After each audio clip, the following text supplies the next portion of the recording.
Bueno, buenas tardes. La sesión de conferencias, pues estamos intentando hacer una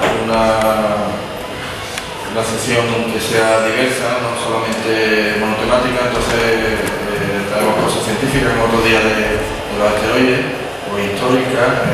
Dentro de poco vamos a comenzar un ciclo de ciudad europea del vino y va a ser más monográfica, con el profesor Domé hablándonos sobre el vino de Jerez y la gastronomía, Carmen Borrero hablando de las etiquetas y el vino de Jerez, José Luis Jiménez, gran especialista en cine, y las artes nos habla del Jerez y las artes, y también ya sabéis que hay unas distintas visitas de conferencias a distintas bodegas para conocer lo que ellas encierran tan desconocido. Y así de una manera de conocerlo, pues poder entender lo que estamos haciendo, ¿no? Y en concreto hoy tenemos una conferencia, yo que soy amante de la historia, pues me subyuga mucho y me gusta, ¿no? Porque ese mundo desconocido de esos grandes hombres casi mitológicos, hispanos, que hicieron esa... Yo cuando soy también amante del mundo del motor, ya le comentaba, cuando vemos el París-Dakar, esos desiertos y yo he comentado varias veces que esos hombres con armadura recorrían esas selvas, esas montañas, ese era mi cabeza de vaca, esos grandes hombres, y esto que nos ha hablado el doctor, pues es parte de esa gran historia que tenemos en París. Y bueno, hablando un poquito de mi conferenciante revolucionario, de Sevilla, un poquito de todo el mundo, ¿no? Como decir, ¿no? O sea, de todo. Pero sobre todo es una fotógrafa profesional y especialista en retrografía. Retrografía es una técnica muy nueva que creo que tenemos con el concertado en la exposición. Retrografía es que en una misma ubicación, en dos épocas distintas, ¿no? Se puede ver esas dos imágenes en una misma imagen. Bueno, pues entonces luego nada más, que no tengo más que decir, sino que doy la palabra y muchas gracias por esta conferencia de manera, ¿no? Espero que lo hagan. No sé si verdaderamente me oís sin micrófono, es que pone mucho lo del micro. ¿Se me oye bien? Bueno, lo dejamos así un poquito aparte. Bueno, en primer lugar quería agradecer al Ateneo por ofrecerme la oportunidad de venir a presentar una conferencia que en realidad es la base de un libro que estoy intentando elaborar, y de hecho el acercamiento, y esta es la explicación de por qué me interesó la cuestión de las misiones en California. La aproximación que yo hice a las misiones fue casual. Me encontraba efectivamente trabajando en California haciendo un determinado reportaje de lo que yo acostumbro llamar arqueología fotográfica, y me deparé con una laguna de conocimientos que simplemente intenté rellenar.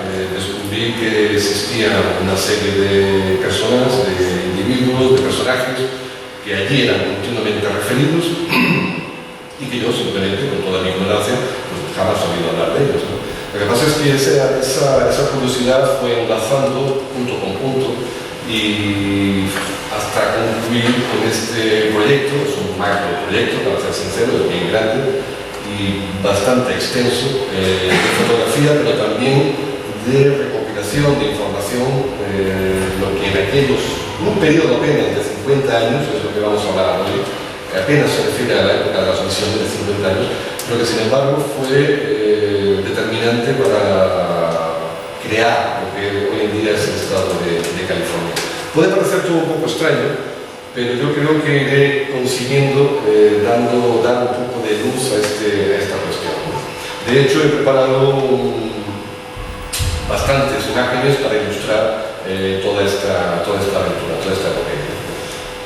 Bueno, y también obviamente agradeceros por haber venido, porque esperaba dar la conferencia en el café de abajo y luego 2 saludos y un poco más, ¿no? Pero realmente sí es mucho más acogedor, más agradable. Nos dicen que la mejor forma de comenzar es por el principio, y yo creo que es lo que vamos a hacer. Pero antes de hablar qué es el camino real, deberíamos ubicarnos geográficamente, y esto sí os voy a pedir comprensión. en este periodo de 50 años son muchísimos los personajes que intervienen, son muchas las fechas y sobre todo son muchos las referencias geográficas para poder explicar punto por punto y coherentemente qué es lo que pasó. Pero si no tenemos una visión clara de qué estamos hablando, o la zona de la que estamos hablando, sería más complicado. Estamos hablando de finales del siglo XVIII, en el que España tenía el punto más alto de su expansión colonial.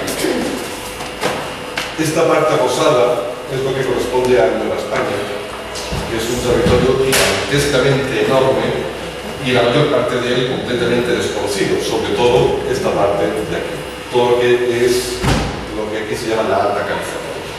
Voy a hacer muchas veces referencias a la Alta California y a la Baja California, porque es a raíz de los acontecimientos que pasaron aquí que la Alta California va a venir a figurar.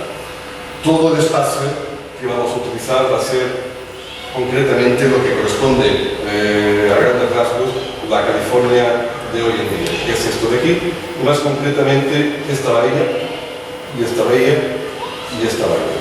Son tres puntos fundamentales.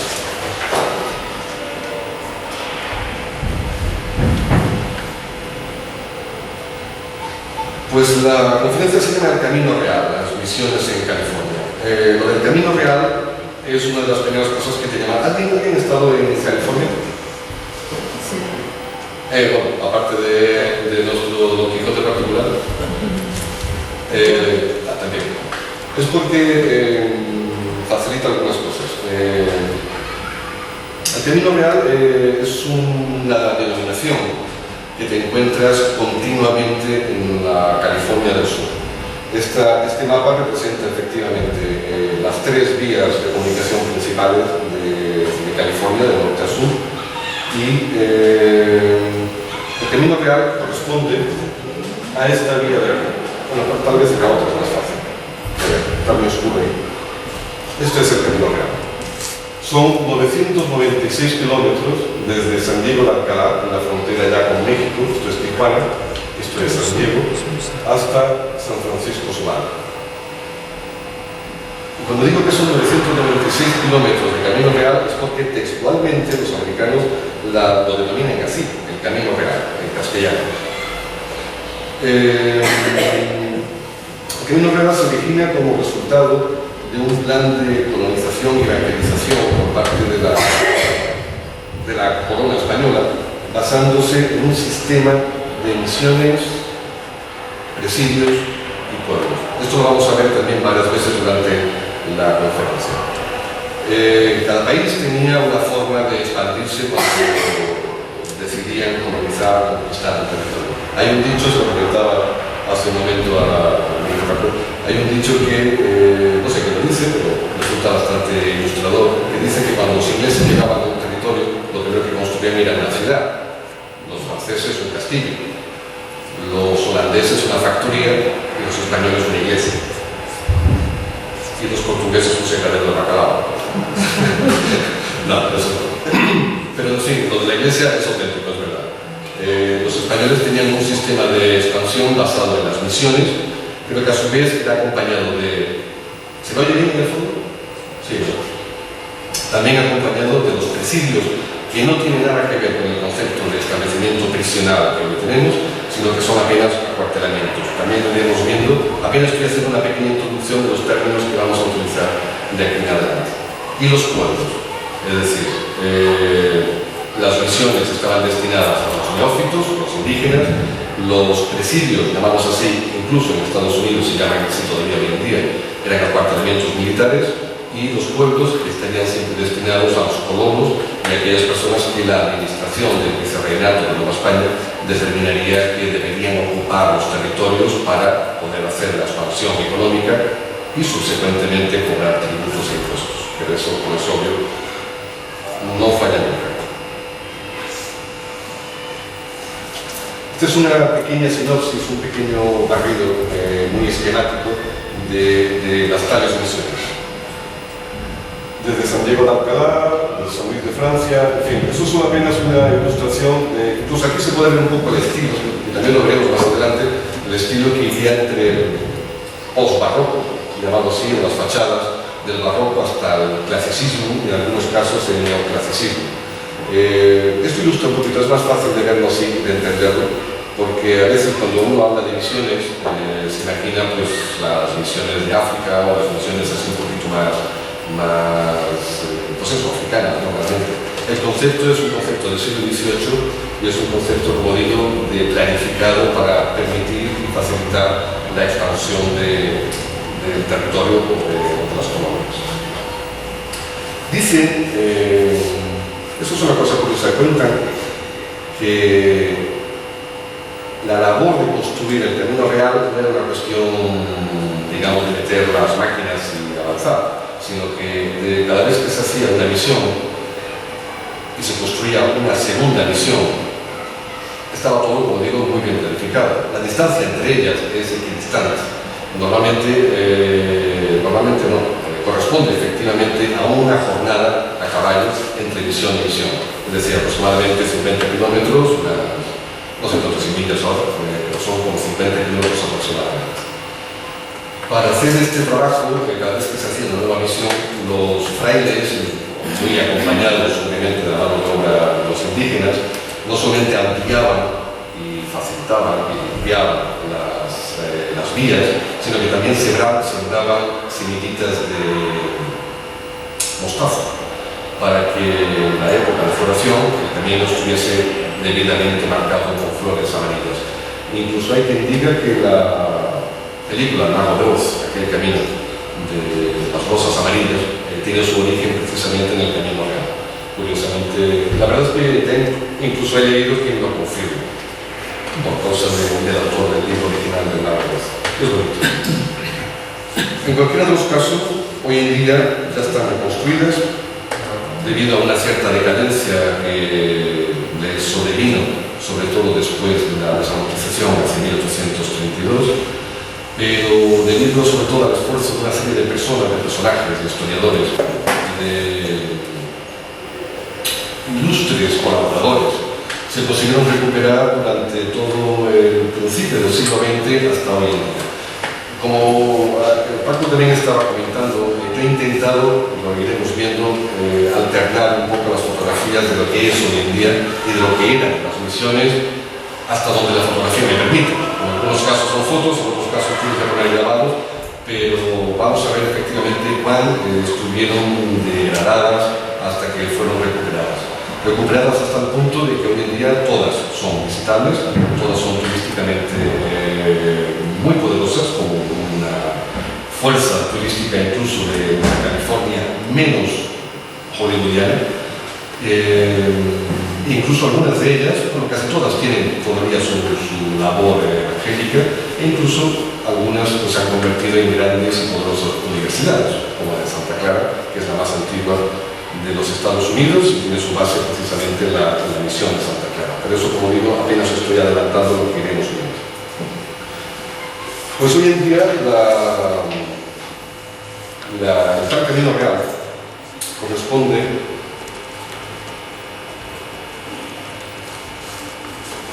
al trayecto aproximado de la carretera 101. Es una de las carreteras más emblemáticas de California. La ruta 66 también, pero la ruta 66, para quien la conoce apenas entra un pequeño trozo. La 101, que es esta, corresponde técnicamente a lo más parecido posible a lo que en su momento fue el camino real. La 101 recorre toda la costa pacífica y, bueno, puse un par de imágenes solo para ilustrar que es la grandiosidad del paisaje que se observa desde allí. Es lo que los americanos llaman el Big Sur, no sé si tuvo oportunidad de verlo en su momento en California, y es absolutamente arrasador para quien le gusta los espacios naturales, e incluso en cierta época del año, en el Océano Pacífico, por aquí en mar abierto, se consiguen ver ballenas, por el mes de enero o febrero, se consiguen ver ballenas emigrando al norte y sur del Pacífico, siguiendo toda la costa americana. Esta es otra imagen.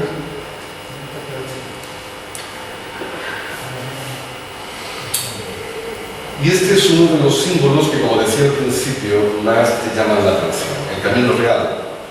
En estas campañas de guerra, justamente aquí, aparece escrito siempre el camino real, en castellano. Y confieso que fue lo primero que me llamó la atención, cuando de paré, porque no se puede parar en las autopistas, obviamente, pero de una de estas que coincidí estar cerca de una de ellas, empecé a curiosidad y efectivamente decía el camino real.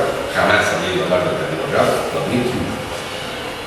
Pero es que resulta que estas imágenes de estas campanas, cuando ya empiezas a curiosear y a darte cuenta de cuál es el alcance, cuál es la importancia que ellos le dan a este patrimonio, a esta herencia hispana, están en todos lados. Es decir, no solo se recorren los tales 1000 kilómetros del camino real, sino que además es un símbolo nacional, pero es un símbolo del Estado también, uno de los símbolos más representativos. De hecho, puse 4 imágenes apenas ilustrativas que las encuentras dentro de la ciudad, en las autopistas, en las zonas más inverosímiles, siempre indicándote la dirección que estás o no en el camino real, la dirección a tomar, y por supuesto también los desvíos y direcciones que debes tomar para acceder a los numerosísimos accidentes geográficos del nombre español y o a las misiones.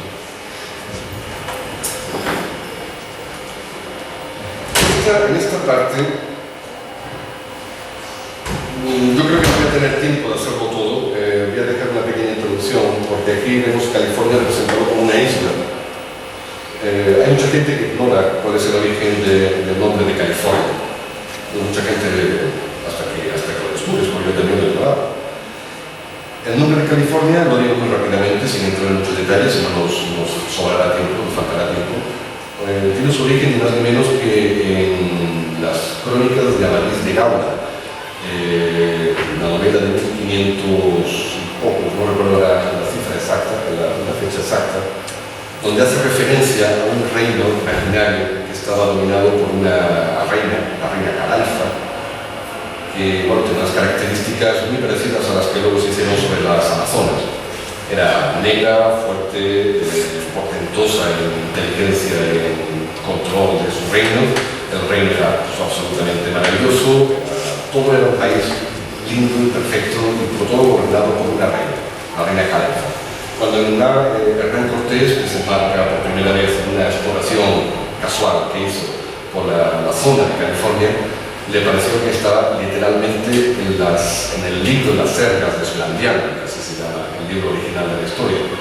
Y era tan parecido con lo que describía el libro que dijo, pues esto debe ser el reino de Calaifa.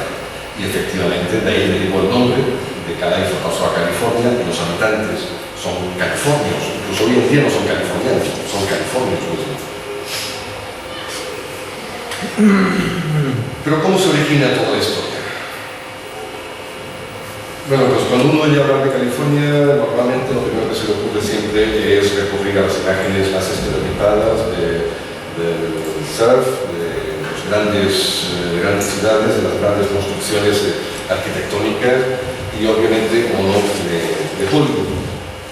Pero la razón de esta conferencia es para divulgar que efectivamente ningún inglés tuvo nada que ver, absolutamente nada que ver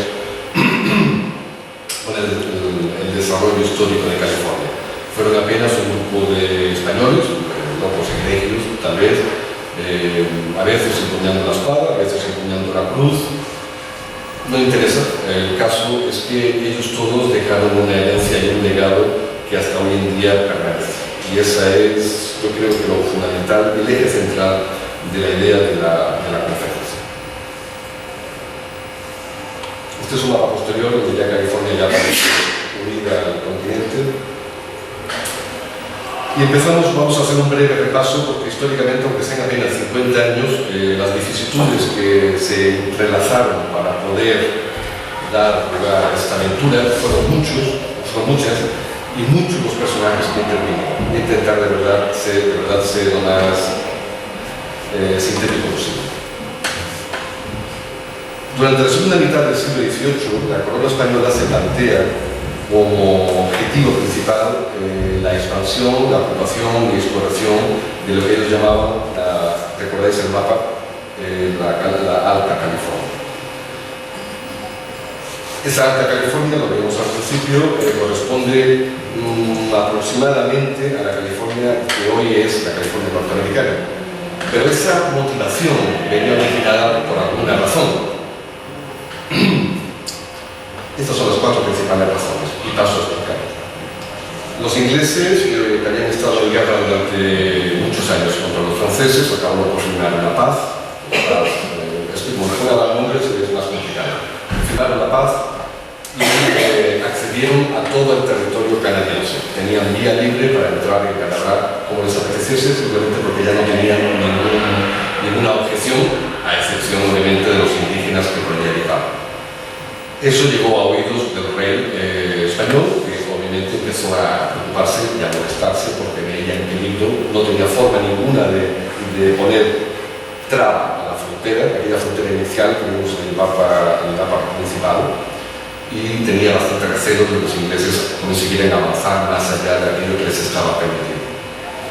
Por otro lado, franceses e ingleses andaban buscando lo que se viene a llamar el Paso del Noroeste. Entonces tenía otro nombre, pero el Paso del Noroeste se hizo bien famoso porque tardaron 200 años en descubrirlo. Para que no sepa, el Paso del Noroeste era una vía de comunicación que uniría el norte de Europa con el norte de Norteamérica, pero vía antártica. Es decir, sería meterse por el laberinto de islas que hoy en día es Canadá hasta poder llegar a sus posesiones sin tener que dar la vuelta a ningún océano. La verdad es que la vía más corta. El problema es que tardaron 200 años en conseguir llegar al Paso del Noroeste y les costó varias centenas, si no miles de vidas al intentarlo. Sin embargo, la razón más importante y la que movió el plato a la hora de ayudar a la exploración de estos territorios fue las incursiones rusas por territorio norteamericano. Los rusos no tenían ninguna intención militar, para nada, sino que iban efectivamente desde Kamchatka, de la península de Kamchatka, fueron colocando factorías de pieles por todo Alaska, todo Canadá, intercambiaban muchas pieles con los indígenas, tanto de Alaska como de Canadá, incluso con los españoles que llegaron a Alaska, como estábamos viendo hace un momento, pero ellos iban cada vez bajando más los puestos comerciales, hasta el punto de que llegaron a instalar que está aquí en la imagen, que es Fort Ross, que esto parece la aldea de Asterix, pero no, existe y es visitable. Es una reconstrucción, una recuperación de un auténtico entrepuesto comercial ruso en la una ciudad pequeñita que se llama Fort Ross, que queda como a unos 3 horas al norte de San Francisco, más o menos, alrededor de unos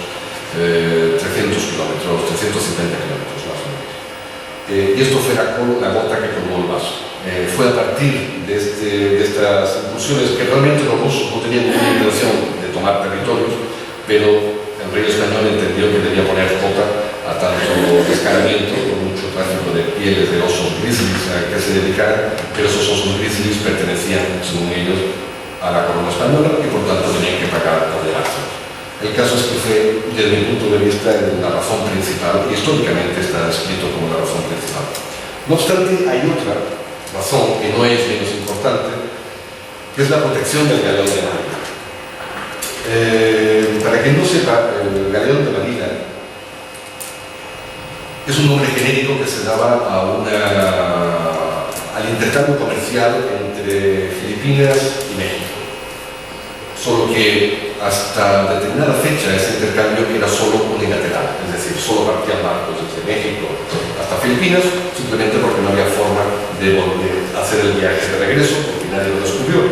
Hasta que Andrés de Urdaneta, otro ilustre desconocido, o por menos bastante poco conocido explorador español, descubre el llamado tornaviaje, que es aprovechando las corrientes llamadas de Uno-Cinco, que son las corrientes marítimas, que infelizmente para él venían a dar el viaje de regreso, iban a dar directamente a Mendocino.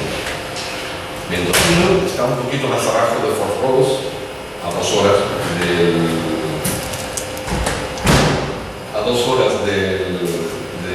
de San Francisco,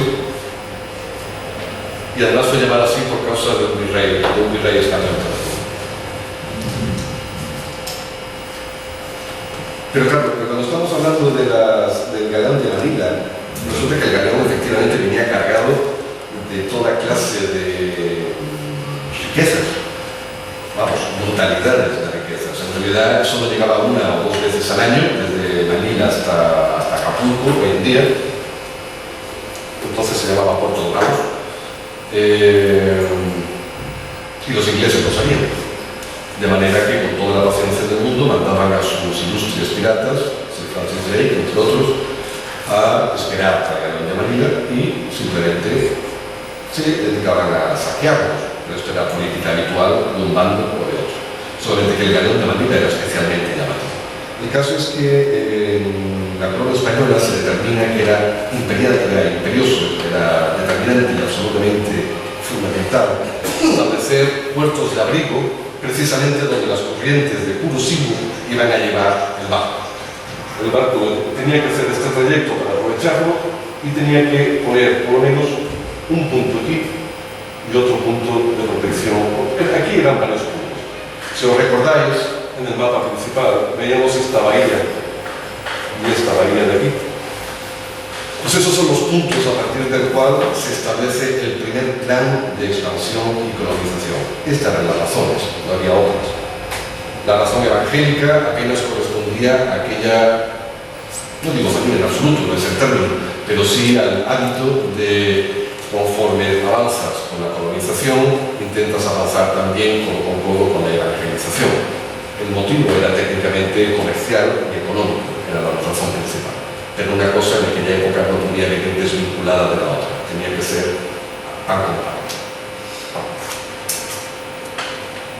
Insisto en que voy a resumir bastante este periodo, pero creo que de forma fácilmente digerible. José de Gálvez y Gallardo es un malagueño bien conocido por su apellido, para quien sabe de su dinastía, porque pertenece a la familia de los Gálvez de Málaga, de cuyos miembros, por lo menos 3 o 4, tuvieron muchísimo que ver con la historia de América. Tiene un hijo, que es Bernardo de Gálvez, que fue gobernador de Luisiana, y de hecho es su honor en la ciudad al sur de Mississippi, de la desembocadura, que es Galveston. Y la verdad es que incluso es una estirpe de políticos, yo diría que de los más atrevidamente bienhechores. ¿Pieza fundamental en la independencia de Estados Unidos? Bueno, Bernardo de Gálvez fue una pieza fundamental, él tuvo que jugar con las dos barajas. Jugó un papel fundamental y está reconocido, sí, en los Estados Unidos. Fue una pieza fundamental para la independencia de Estados Unidos. Pero tiene una hermana que también estuvo vinculada a la independencia de México. La historia es curiosa de esta familia. El caso es que son un pueblecito de México, diminuto, muy pequeñito, que es muy famoso por una cosa, es que por varias razones. Primero porque es de la familia Gálvez. Pero es que la familia Gálvez, y esto es una anécdota, no tiene nada que ver con la historia, montó una fábrica de naipes. Es un pueblecito que realmente, perdonáis, no recuerdo el nombre, pero hay una fábrica, existe la fábrica de naipe como monumento, pero ya no existe como fábrica, ¿no? Porque la familia Gálvez tenía la exclusiva de la venta de naipes en toda América. Por tanto, como buen político, aprovechó sus influencias y montó su propia fábrica para poder vender como quisiera. No obstante, quitando ese pequeño acto de prevaricación, la familia Gálvez fue altamente considerada y verdaderamente fueron los muy buenos políticos en términos generales. El caso es que José de Gálvez y Gallardo lo vamos a dejar ahí porque antes tengo que presentar a otros personajes importantes. Gaspar de Pórtola lo vamos a dejar también, pero aquí hay un hecho importante. En 1769 los jesuitas son expulsados de España y de las colonias. Por tanto, todo lo que estaba bajo la jurisdicción de la orden de los jesuitas pierde a estos valores y alguien tenía que tomar cuenta de ellos. Resulta que los jesuitas durante mucho tiempo en América habían establecido una serie de importantísimas escuelas, universidades casi, y sobre todo de misiones, también en la Baja California. Recordad que la Baja California era la península que corresponde a lo que hoy en día es México. Toda aquella península también tiene un camino real. En realidad el Camino Real se extiende de punta a punta. Lo que pasa es que nos estamos refiriendo apenas al Camino Real de California, americana. Si vamos a la Baja California, existe otro Camino Real, que es la secuencia, ¿no? Pero de ese no lo vamos a estudiar, no lo vamos a hablar. El caso es que ellos hicieron no menos de 30 misiones en esta Baja California mexicana. Pero claro, al ser expulsados en 1769, alguien tenía que tomar cuenta de aquello. Curiosamente, y por aquella época, hay un personaje central en esta historia toda, que es Fray Junípero Serra. Fray Junípero, que seguro que ya habéis oído hablar de él, es mallorquín, nacido en Petra, en Palma de Mallorca, doctor en teología. Es un personaje, bueno, fundamental, es el pilar fundamental alrededor del cual se mueve toda esta historia de las misiones y de por qué hoy California habla español y sus ciudades son todas de teología en España, ¿no? Este señor, como profesor de teología, que era de la Universidad de Palma, en el convento de San Bernardino, perdón, era profesor de teología, pues tiene una iluminación. Estoy resumiendo muchísimo. Gracias a un compañero de Francisco Palou, que lo acompañó en esta epopeya americana, tenemos una biografía extensísima de este caso. Y de verdad que voy a resumir apenas a los pinceladas más importantes. Tiene una iluminación, decide que su labor no es la de enseñar, sino la de evangelizar, la de distribuir efectivamente la comunión a los no creyentes. Y por tanto decide que su camino debe estar en América. Decide de un momento para otro embarcarse en un viaje que le lleva desde Palma de Mallorca hasta Veracruz. Unas días, 190 días, 198 días. Y bueno, hay un punto aquí que también vale la pena nombrar. Tiene un accidente, porque cuando él llega a Veracruz, como representante de los franciscanos que era, tenía una comitiva esperando para acompañarlo hasta la escuela de San Fernando en Querétaro. Pero él rechaza la comitiva y decide ir aquí. A mitad de camino, en lo que entonces eran pantanos, todavía algo que eran algunos, pantanos en la región de Morelia, la actual zona de Morelia, cerca de Cuernavaca, recibe un picotazo de un insecto en una pierna que se le infecta, se le llaga y le marcará el resto de su vida, hasta el punto de que va a tener una pierna completamente inmóvil, completamente inservible. Esto podría no ser nada de interesante si no fuese que se estima que este señor acabó por andar unos 20.000 kilómetros en toda su epopeya americana. Hacía todos sus viajes a pie. Imaginaros lo que es ir desde México hasta San Francisco a pie. Es vergonzoso. ¿Pero qué tienen que ver estos personajes? Recuerden, teníamos al visitador José de Gálvez y Gallardo, teníamos los jesuitas expulsados en 1769, alguien tenía que ocuparse de las misiones jesuíticas y los franciscanos acababan de llegar. Efectivamente, José de Gálvez ya había oído hablar de este personaje, de este Fray Junípero Serra, y le encomienda la gestión de las misiones jesuíticas de la Baja California. Y efectivamente, allá va Fray Junípero Serra. Solo hay una salvedad que yo creo que es interesante. En el Capitolio de Washington hay una sala, en español es la sala de las estatuas, donde cada estado tiene dos personajes que lo representan históricamente.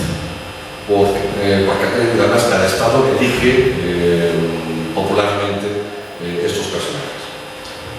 Por California existen dos personajes, el otro me interesa, pero es el único no norteamericano que aparece y no se ve, felizmente, pero si lo veis aquí con la mano levantando una cruz, es Fray Junípero Serra. Es el único no norteamericano que figura en este emplazamiento de honor de los proamericanos, aquellos que ayudaron a crear el país. Aquí algunas imágenes más. Bueno, esta parte es importante. Cuando los franciscanos ocupan el lugar de los jesuitas en las misiones de la Baja California, era cuando se planea también por parte de José de Gálvez y Gallardo, y por orden del rey Carlos III, la obligación o la necesidad de expansión hacia el norte para poner traba, ponerle freno a la expansión también de los rusos y la amenaza continua de los barcos piratas ingleses. Este es el resumen, básicamente, de todo lo que hemos dicho hasta ahora.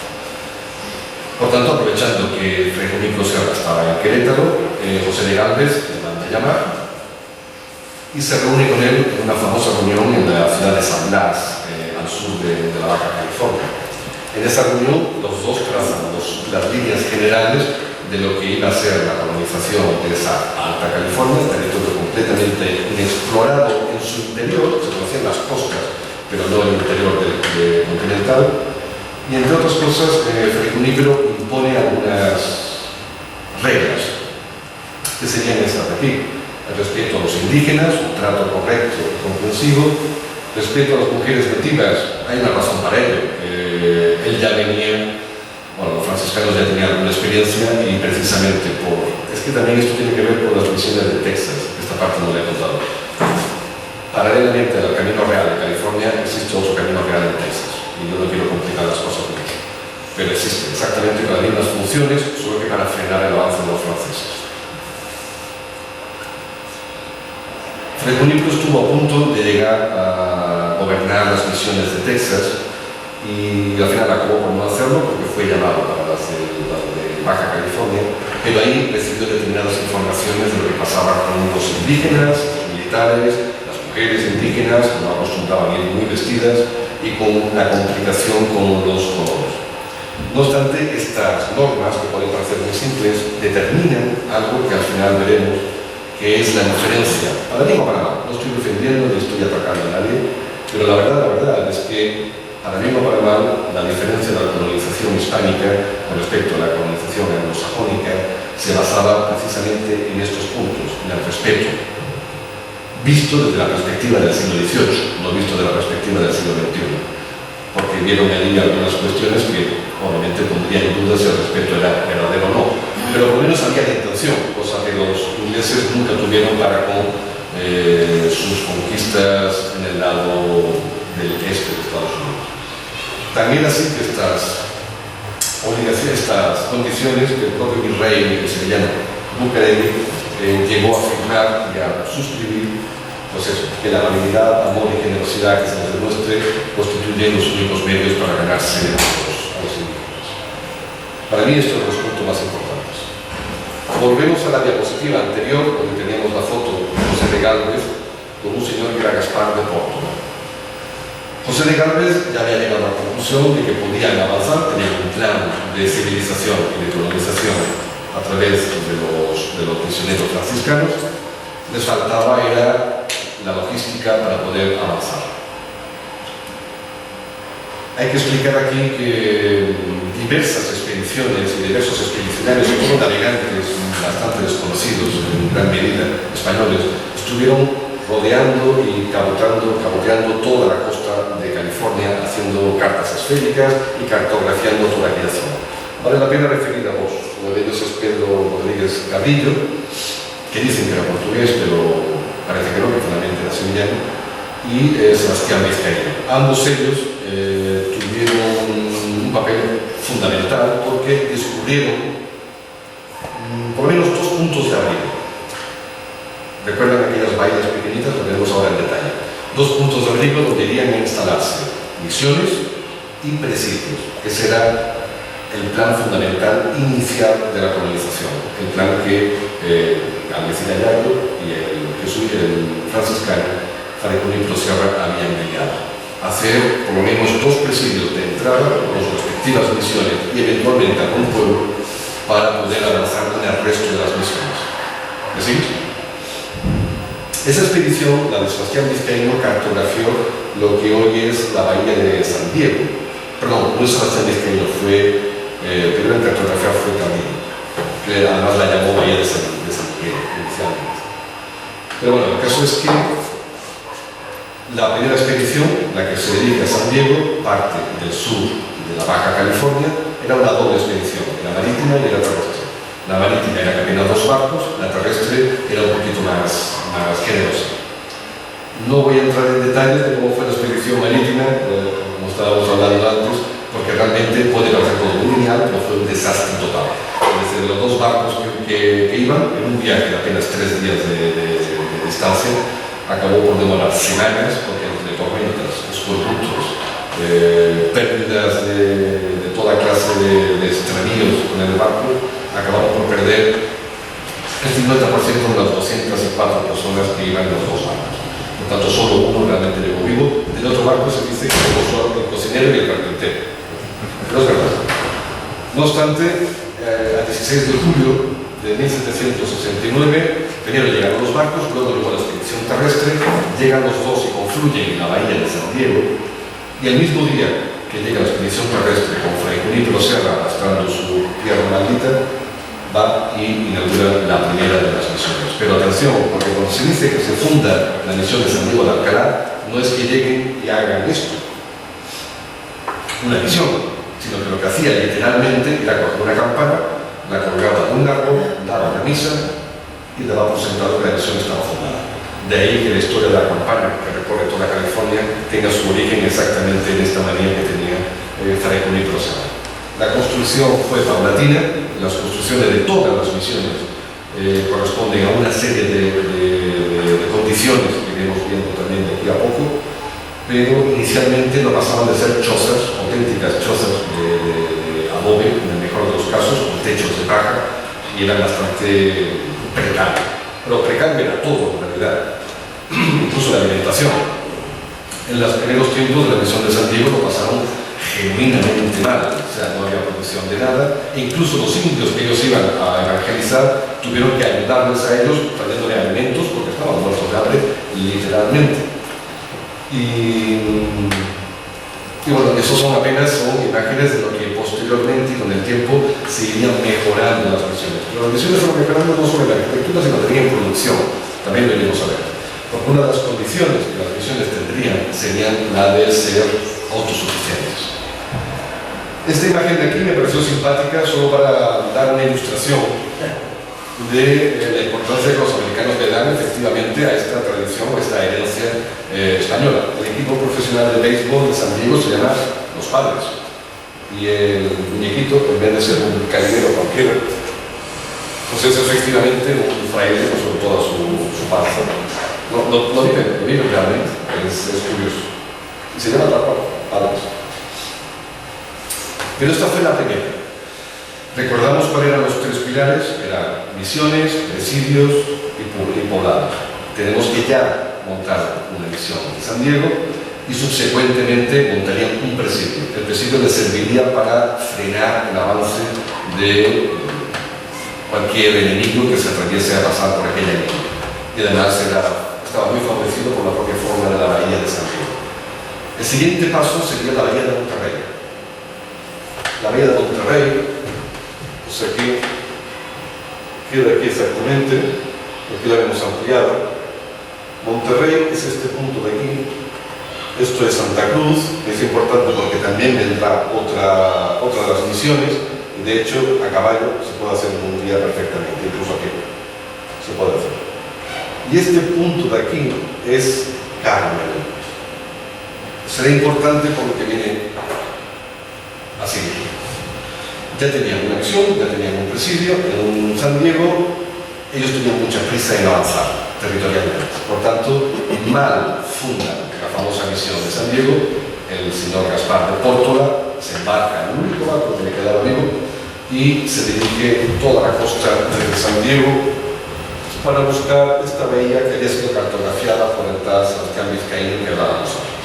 Solo que él no había un fallo cualquiera en la carta esférica y él se planta en la bahía de San Francisco, donde aprovecha también para cartografiar y para darse cuenta de que, caramba, esta bahía también es muy buena para montar su respectivo presidio. El caso es que el señor, al no encontrar la bahía de Monterrey, regresa a San Diego, pero no espera más de 2 días, vuelve a rectificar las cartas y vuelve a embarcarse otra vez hasta que finalmente llega a Monterrey.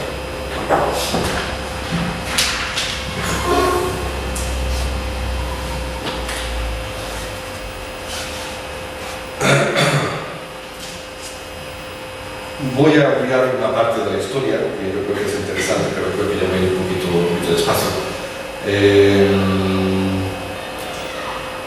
Yo creo que, bueno, voy a pasar, pero si acaso luego comento lo que iba a decir ahora.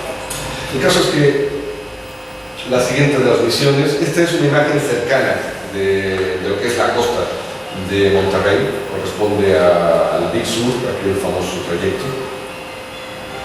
Se funda San Carlos Borromeo del río Carmelo. Aquí una cosa también interesante para determinar. Cada vez que una misión era fundada, no correspondía literalmente al emplazamiento original con el emplazamiento que hoy conocemos hoy en día.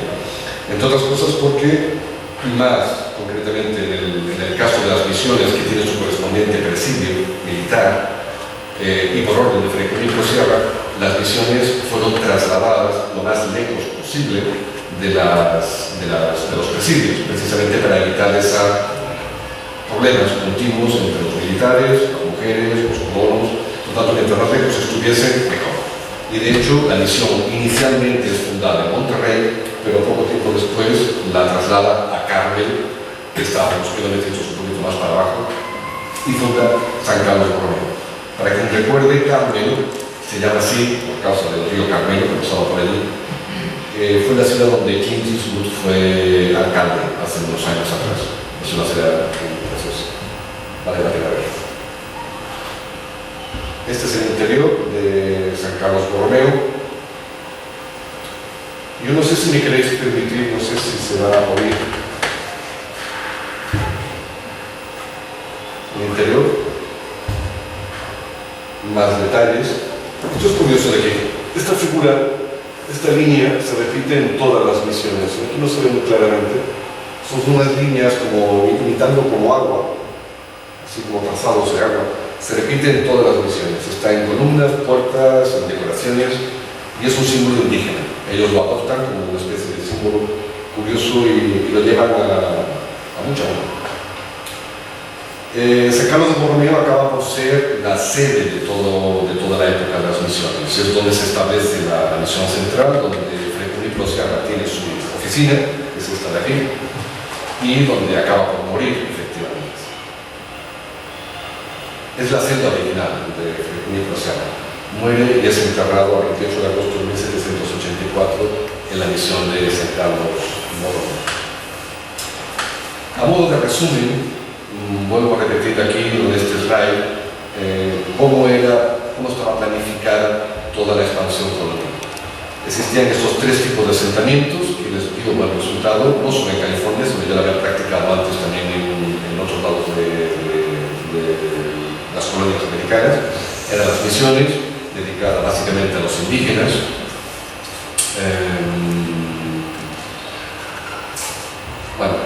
Luego hablamos de los indígenas. Los presidios destinados a los militares, los presidios eran apartelamientos tal cual, y tenían toda clase de beneficios, de establecimientos de trabajo que estarían de acuerdo con las necesidades militares, desde carpinteros, herreros, marquesinería, en fin, era toda una pequeña ciudad, ¿no? Y frecuentemente los militares eran con sus familias también. Y si no tenían familia, también se las encontraban por allí, porque fue muy común el mestizaje entre colonos militares y los indígenas, lo que nos dio pocos problemas. De hecho, en estas misiones por primera vez se dan varios casos, como se ha dicho de otra forma. El primer matrimonio registrado en California fue en una de las misiones, en Santa Clara, si no recuerdo mal. El primero de los crímenes fue también en otra de las misiones. El primer trabajo de investigación CSI, de auténtica investigación criminal, con su investigación médica correspondiente, fue también en otra de las misiones. El caso es que eso todo, estas cuestiones derivaron mucho de ese mestizaje, es decir, el choque cultural que existió entre indígenas y españoles, sobre todo desde el punto de vista de cómo era la cultura de la sociedad del siglo XVIII, o por lo menos cómo pensaban los españoles del siglo XVIII. Si tenemos tiempo lo podemos avanzar un poquito más profundamente al final.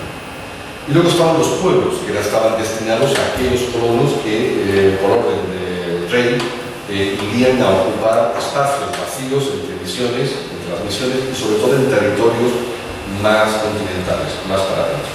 Normalmente los pueblos son terrenos enormes que por orden real o por orden del vicerrey o del gobernador se cedían a los soldados que se graduaban, que no tenían ninguna intención de volver a España para nada, no tenían nada que hacer, y simplemente les daban un terreno gigantesco, miles de hectáreas en muchos de los casos, para que se asentaran. Y efectivamente dieron lugar a los ranchos. Los ranchos, los pueblos tienen mucho que ver porque en ambos casos dieron lugar, como vamos a ver aquí a breve, a ciudades bastante conocidas. Esto es un mapita apenas para expresar un mapa original, apenas para ver cómo era la distribución del presidio. Al final, como digo, se construyeron 4 presidios. El de San Diego, que fue el primero. Estos son imágenes del presidio tal cual está hoy en día, como es en una foto de 1906. No, perdón, esta foto es posterior, 1946. El presidio de Santa Bárbara, aquí se puede observar bien que la distribución no es más ni menos que un cuartel, con sus caballerizas, todo esto en almacenes, bueno, no voy a explicar nada que no se sepa, porque en realidad eran todas las necesidades que un cuartel tenía. Ahora, eso sí, los soldados solteros dormían en un ala, las familias dormían en otra, y se evitaba lo más posible la mezcla de los soldados con los indígenas. Y esto fue porque dio problemas sistemáticamente en muchas de las misiones. Dio bastante.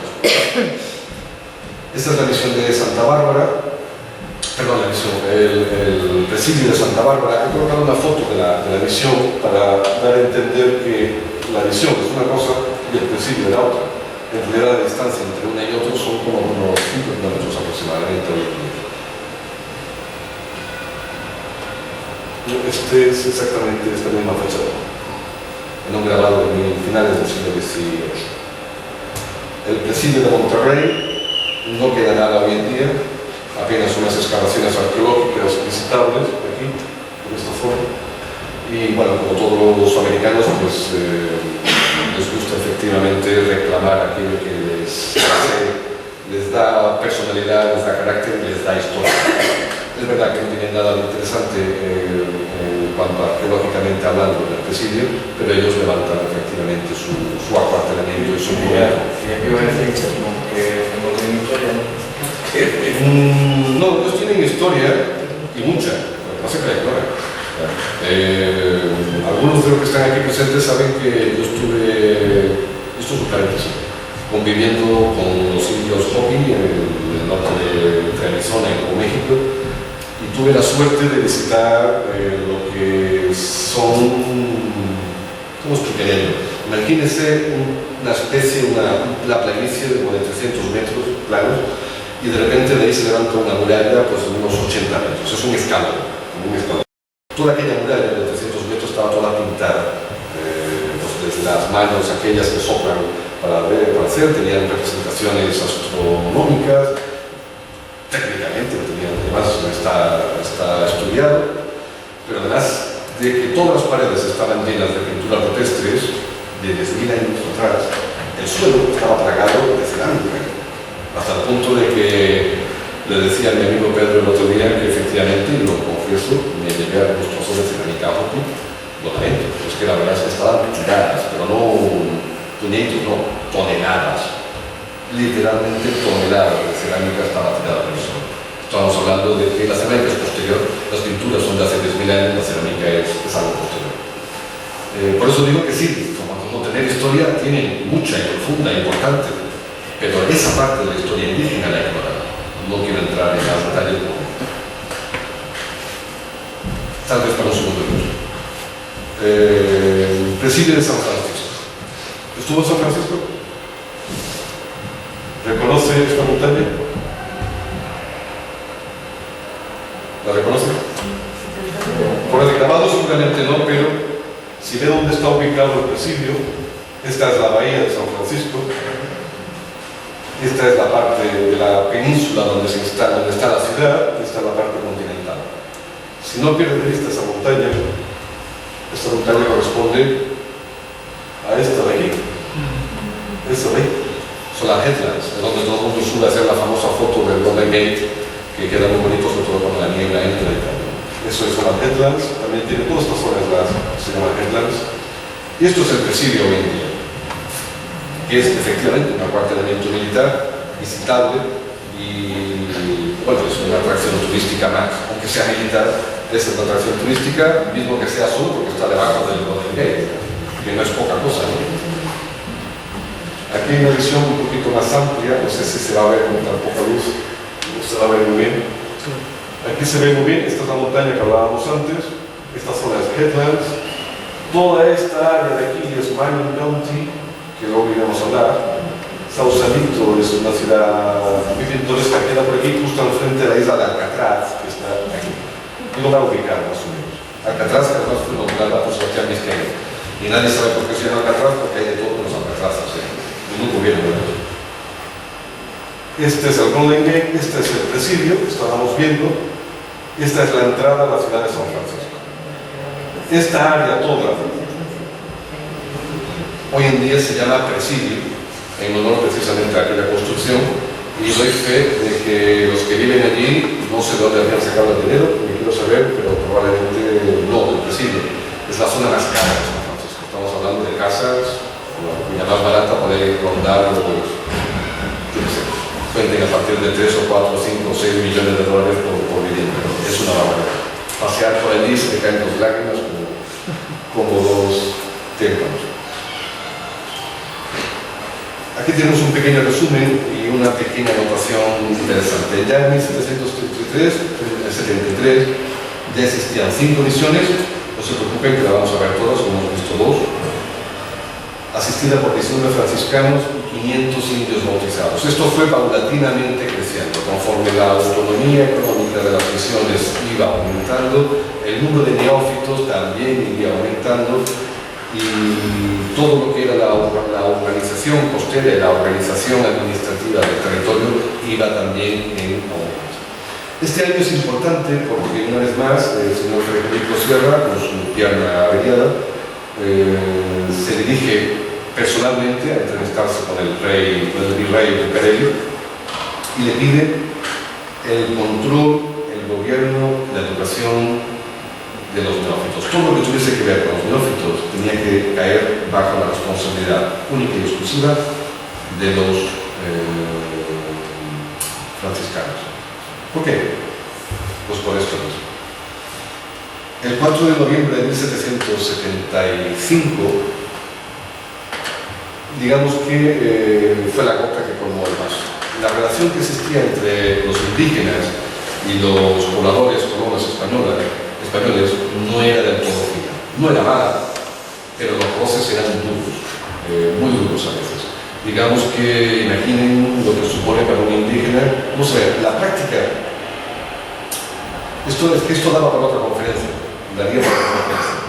Porque la razón por la cual los indígenas acabaron sublevándose contra la presencia de los colonos españoles no era por matar a los españoles y hiciesen maldades, propiamente, pero digamos que estaban a contrapelo absoluto de lo que era el concepto social de la vida indígena, en una vida donde ellos vivían en pequeñas agrupaciones de 300 o 250 personas, donde no existía la propiedad privada, donde además, según un estudio que todavía estoy leyendo antropológico, se supone que se dice que son las tribus menos desarrolladas de toda América, no ya de América del Norte, sino de toda América, eran precisamente las de esta zona, eran recolectores, cazadores, y de repente llegan unos señores con una serie de normas que no les obligan, pero tienen que cumplir una serie de estrictos roles para participar en una comunidad evangélica. Uno de ellos es que no pueden salir de la misión, por ejemplo. Es muy difícil en una sociedad milenaria que nunca ha tenido propiedad privada, donde todo ha sido asambleario, donde todo ha sido comunitario, de repente tú le expliques que es que existe la propiedad privada. Tú no puedes llevar este vaso porque te gusta. Sin embargo, los indios hacían eso al principio. Llegaban, se llevaban lo que les gustaba. Lo que desde la perspectiva de los frailes era robar. Estos tíos roban, se quejaban mucho por escrito, muchas cartas está eso por escrito. Sin embargo, no era lugar para ellos en el natural. Estos son pequeños atisbos, pequeños pinceladas. Había otra cuestión, la cuestión sexual. Los indios no tenían matrimonios propiamente, apenas se apareaban, literalmente, podían mantener unidades familiares, pero no existían esos registros sociales tal como los conocemos hoy en día. Claro que para los frailes aquello era demoníaco, además de que iban desnudos, también por tanto tenían que vestirse. Hay una carta muy interesante en la que a los hombres, a los neófitos, se les daba una camisa cada 6 meses, un pantalón cada 7, y a las mujeres una falda y un pantalón cada 6 meses, y estaban obligados a vestirlos. Por supuesto que nada de tatuajes, nada de pinturas, todo lo que eran celebraciones de carácter religioso no católicas estaban prohibidos. Es decir, los frailes, dentro de su buena intención, intentaron domesticar lo que llevaban miles de años haciendo en los pueblos. Y efectivamente, no solo que no podía dejarse llegar, hay otros problemas, como los militares. De hecho, los indios no entendían el rigor militar y llegaban imitando los pasos marciales de los soldados, robaban las armas pensando que aquello no era nada, era bonito. Pero claro, estaban tomando armas, ¿no? Era una cosa complicada desde la perspectiva del fraile. Bueno, el caso es que los frailes efectivamente acabaron por organizarse, literalmente, y hacia la noche del 4 de noviembre de 1755 se deciden tomar al asalto la misión de San Miguel. Efectivamente, no les cuesta mucho porque el presidio, como estaba lejos, no se enteraron de nada. Solo al final olieron a humo y salieron, pero entre tanto habían literalmente masacrado la misión de San Miguel. Concretamente, el primer mártir de California, que es este padre, Luis Jaime, que el pobre hombre ni siquiera era de lo peorcito, más al contrario. El padre Luis Jaime fue el primero y único, bueno, único no, en los primeros tiempos, que aprendió el idioma local, derivado del mito azteca. Lo aprendió y elaboró el primer catecismo bilingüe, con lo cual era mucho más fácil comunicarse con los indígenas, porque ese era otro. Imagínense ustedes que le van preguntando al Padre Nuestro a un indígena que no habla ni papa de español. O sea, probablemente no lo hacen en ningún caso. Otro de los errores que cometían, y estoy volviendo a la cuestión de los indígenas, era que para ellos todos eran indígenas. No se les olvidaba que uno era fogón, otros eran cumas, otros eran sangreros, y a veces entre ellos eran enemigos. Y ellos tenían la manía de agruparlos a todos, ¿no? Y además sin ningún tipo de identificación, al no llevar pinturas y no llevar tatuajes, eran todos iguales. Pero entre ellos se detestaban. No puedes agruparlos en los mismos sitios, tienes que tener alguna disciplina. En fin, esos son los problemas que originaron esta revuelta, que estuvo a punto de acabar con toda la aventura de las misiones. Felizmente, pues no fue así. Nos vamos a saltar ya al grueso de la cuestión, y es cuando, debido a aquellas exploraciones en la bahía de San Francisco, más o menos accidentales, aparece un nuevo personaje, también otro de los ilustres desconocidos, Juan Bautista de Anza, que yo creo que es el estereotipo mucho más que Cortés, mucho más que Pizarro, mucho más que Orellana, que Balboa, que Álvaro Núñez Pérez de Vaca. Es el estereotipo del conquistador avezado, rudo, pero extremadamente caballero al mismo tiempo. Juan Bautista de Anza es nacido ya en toda España, su padre era de origen vasco. El padre fue muerto como militar que era, fue muerto cerca de Tucson por los comanches, en un ataque de comanches. Como decía, Tucson pertenece a la banda de misiones de Texas.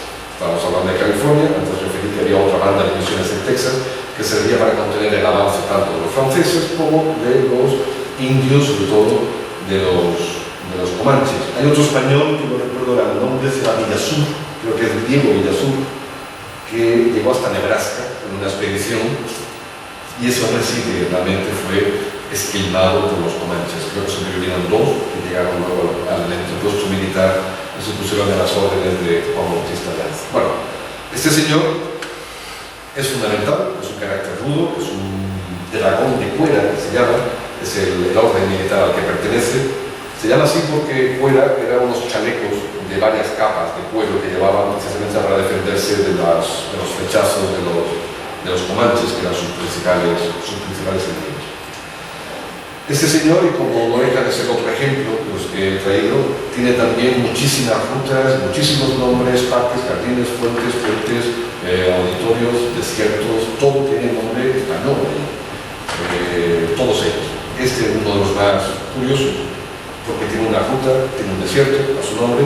La ruta se puede hacer en bicicleta, a caballo, en autoligero. Es curioso, realmente es muy curioso cómo es que ellos se organizan. Pero vamos a lo que interesa. Este señor organiza una expedición partiendo de un pueblecito cerca de Tucson y desde aquí inicia un camino organizándose, atravesando el desierto de Mojave, que es esta zona de aquí, toda esta zona, atraviesa el río Colorado, que cruza por aquí y llega a la misión de San Gabriel. En la misión de San Gabriel pasan una serie de cosas que vamos a pasar por alto y apenas con 20 hombres se dirige desde Los Ángeles hasta la bahía de San Francisco. Digo Los Ángeles no porque no existía entonces, pero desde la misión de San Gabriel, que estaba a 15 kilómetros de lo que hoy en día es el centro urbano de Los Ángeles. Pero vamos, se va haciendo esos 800 kilómetros que le quedan a pie o a caballo hasta San Francisco. Allí explora toda la bahía por tierra, toda la zona interna de la bahía y manda a sus órdenes a otro personaje ilustre y desconocido, al teniente Moraga, que es este señor que aparece ahí con sombrero de ala ancha, que era también parte del uniforme de los dragones de fuera, iban todos con sombrero cordobés, curioso. Este señor, el teniente Moraga, él estaba lejos de imaginar cuán interesante iba a ser su labor, o curiosa, o histórica, porque es el que acaba por encontrar un sitio y funda la prisión el presidio de San Francisco, el acuartelamiento militar de San Francisco, que está suficientemente alejado de la misión. Un segundito.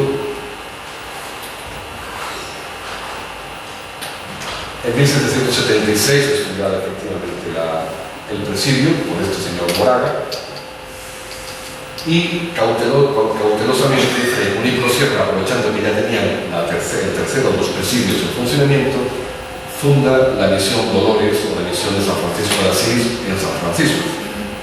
Es un grabado, como ven los españoles nunca perdieron sus hábitos y efectivamente lo que hoy en día es una calle bastante transitada se organizaban corridas de todo. Son dos imágenes más de la misión de San Francisco, que es el edificio más antiguo de San Francisco, claro, obviamente. Estas fotos, es lo que hablábamos al principio de arqueología fotográfica, son una imagen anterior al terremoto de 1906, obviamente esta de aquí, y esto es lo que quedó después del terremoto. Sin embargo, el edificio se mantuvo. Es el único, y esto es curioso, es el único edificio, la única edición que ha resistido todos los terremotos. Concretamente son tres, en 1802, en 1812 y en 1906. El de 1800, ya vamos a ver un poquito más adelante, 2 fue malo. El de 1812 fue dramático, por otra cuestión que vamos a buscar de aquí a poquito. Esta es la imagen hoy en día de la misión de San Francisco. El interior,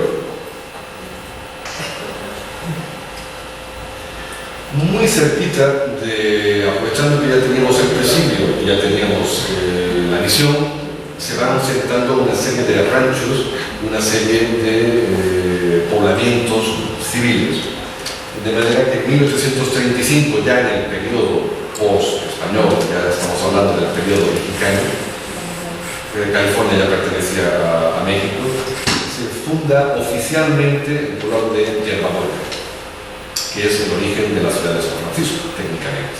De hecho, es el primer nombre que llegó a tener. No era San Francisco, sino era Yerba Buena, en un sitio pantanoso, por cierto, arenoso, muy arenoso. No obstante, esto es hoy en día Yerba Buena. Es exactamente este parque de aquí, con esta iglesia. Y esto es pues, parte de la urbe que creció a raíz de aquellos atrevimientos y de aquel acto un poquito aventurero del teniente Moraga. Posteriormente a la creación de la misión de San Francisco, Fray Junípero, que llegó a fundar 9 misiones, estamos hablando todavía de las misiones de Juníperas, funda un poquito más para abajo, a un día de caballo, funda Santa Clara de Asís. Santa Clara es la que nos refería al principio, que hoy en día dispone de la universidad más antigua de los Estados Unidos. Y doy fe de que es absolutamente espectacular, no sé en instalación. Es brutal, absolutamente brutal.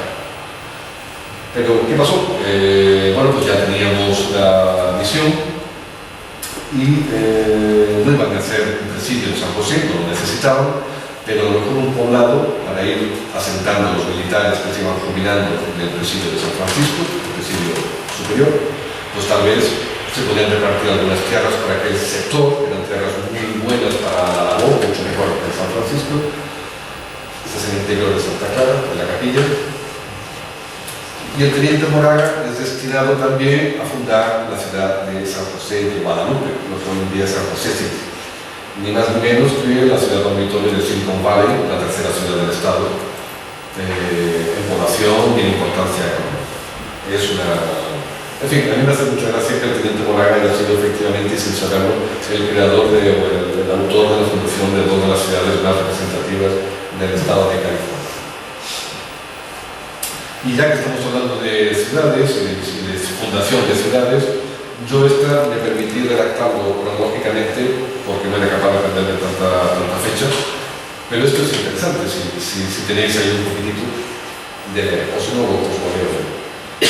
Hablábamos de que había un señor que era el explorador Juan Rodríguez Carrillo, que en 1542 explora y declara para la corona de Castilla la zona que hoy en día ocupa la ciudad de Los Ángeles y la llama Ciudad de Dios.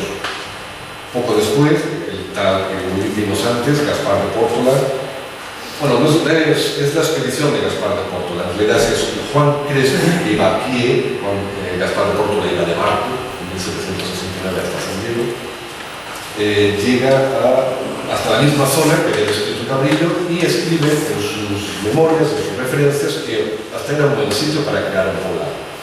Un poquito después, Fray Junípero crea y funda la misión de San Gabriel, técnicamente a lo que son 15 kilómetros del centro urbano de Los Ángeles. El nuevo gobernador de California, en 1777, Felipe de Neve, considera que sería oportuno reunir todos los pequeños ranchos que había en aquella zona y consolidarlos en un poblado. Y efectivamente,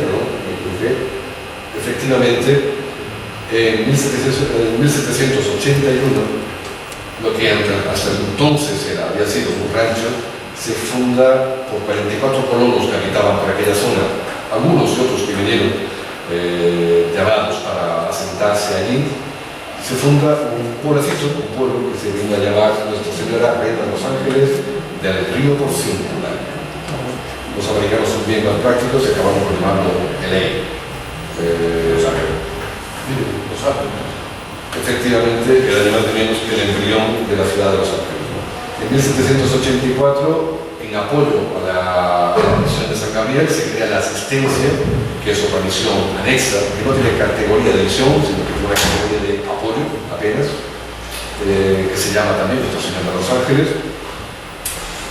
Y poquito después, ya en 1814, muy poco antes de la independencia de México, se funda la primera iglesia, que también se viene a llamar la Iglesia de Nuestra Señora de Los Ángeles.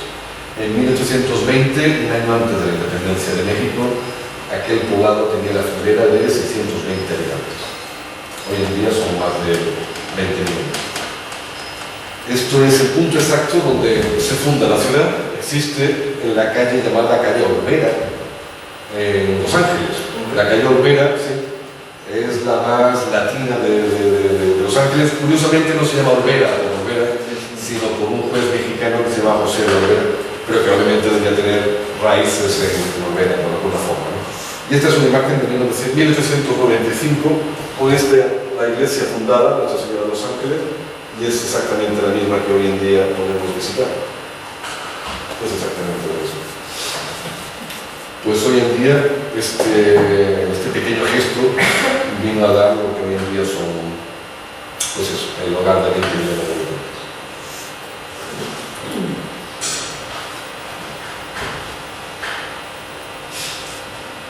Las misiones. Este fue el eslogan que Fray Cornigio tuvo durante todo su periodo de misionero. Supongo que también motivado por la herida que tenía en la pierna, pero efectivamente el hombre jamás retrocedía. Jamás, nunca. Iba siempre, pero siempre mismo adelante. En cierto grado también me admito que es un poco inspirador.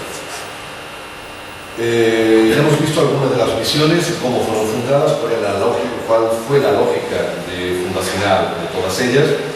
Ahora, si me permitís, hacemos un pequeño repaso, muy rápido, somero, por las 21. Tengo que hablar de todas ellas, pero no se preocupen que no va a ser cansativo. No va a ser cansativo. San Diego de Alcalá, ya lo hemos visto antes. Ok, un momentito, por favor.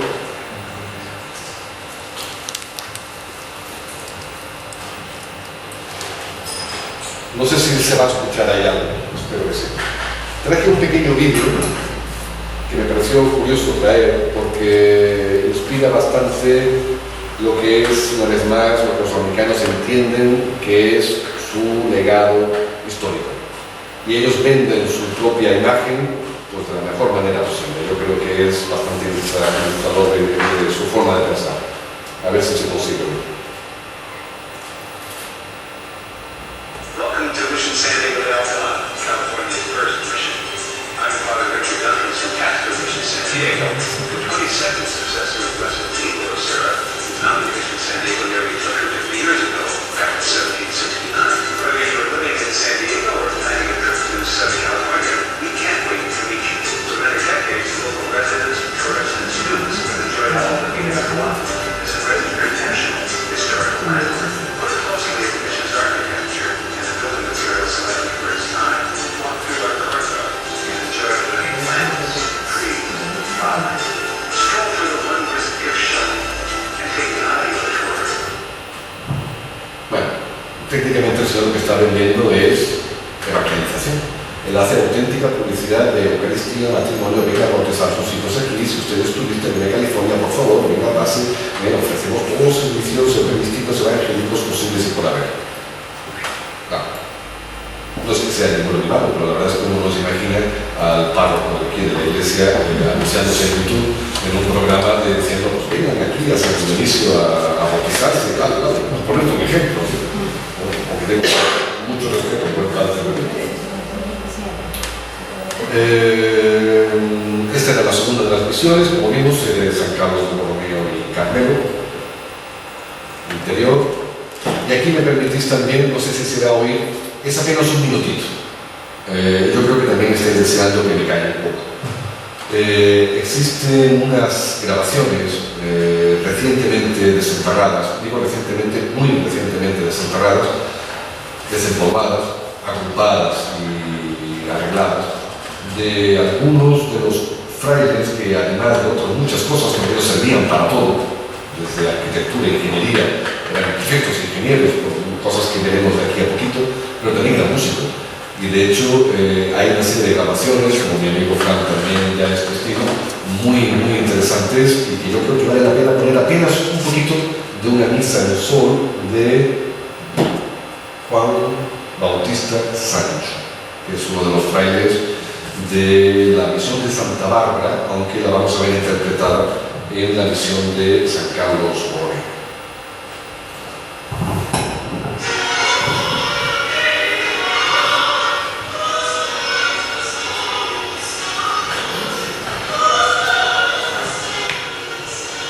¿Soy algo? ¿Soy?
La siguiente de las misiones es San Antonio de Padua, que tiene también algunas historias para contar. En realidad, todas ellas, absolutamente todas, tienen pequeñas historias de piratas, historias de fantasmas, historias de asaltos, de crímenes, de bondades.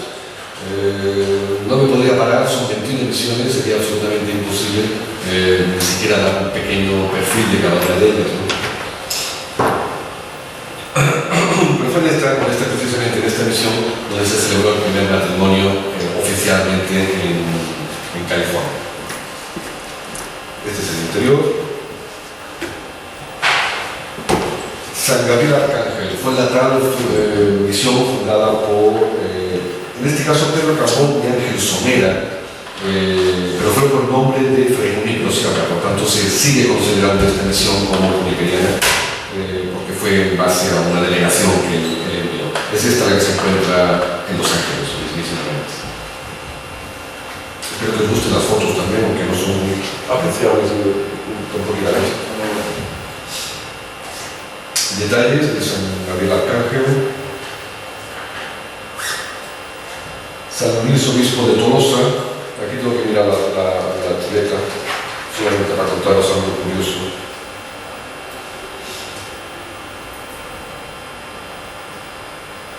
Bueno, en este caso, esta misión tuvo alguna mala suerte, en la medida en la que fue obligada durante la guerra norteamericana contra México, fue obligada a formar parte del lado mexicano, lo que les costó bastante la destrucción y el asolamiento al que fue sujeto después de que los mexicanos perdiesen.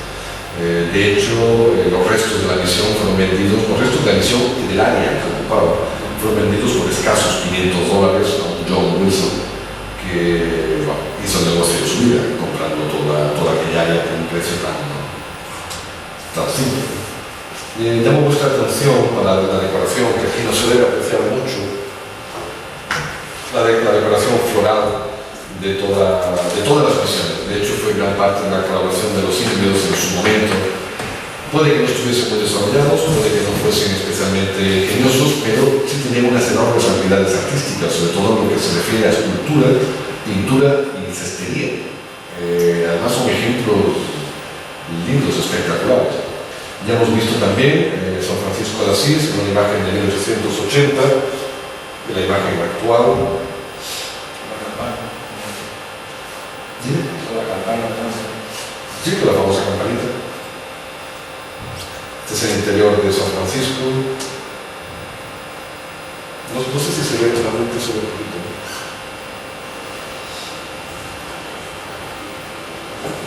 Otra imagen del interior. San Francisco de Asís tuvo una cosa bien curiosa. Cuando fue construida, fue una de las que comenzó a tener mayor afluencia de neófitos, mayor capacidad de habitantes. Empezó a tener muchos habitantes, pero tenía un problema, y es que para quien haya estado allí, a ver, ¿cómo lo diría? La forma más fácil es con la frase de Mark Twain, el autor de Tom Sawyer, decía que el verano más, como decía, el invierno más frío que pasó en su vida fue un verano en San Francisco.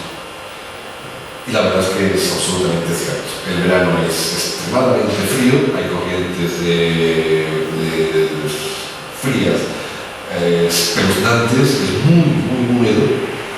Y la verdad es que estás con gorro de lana y parca en la ciudad de San Francisco en pleno agosto, y apenas a 15 kilómetros de distancia estás a 35 grados, literalmente.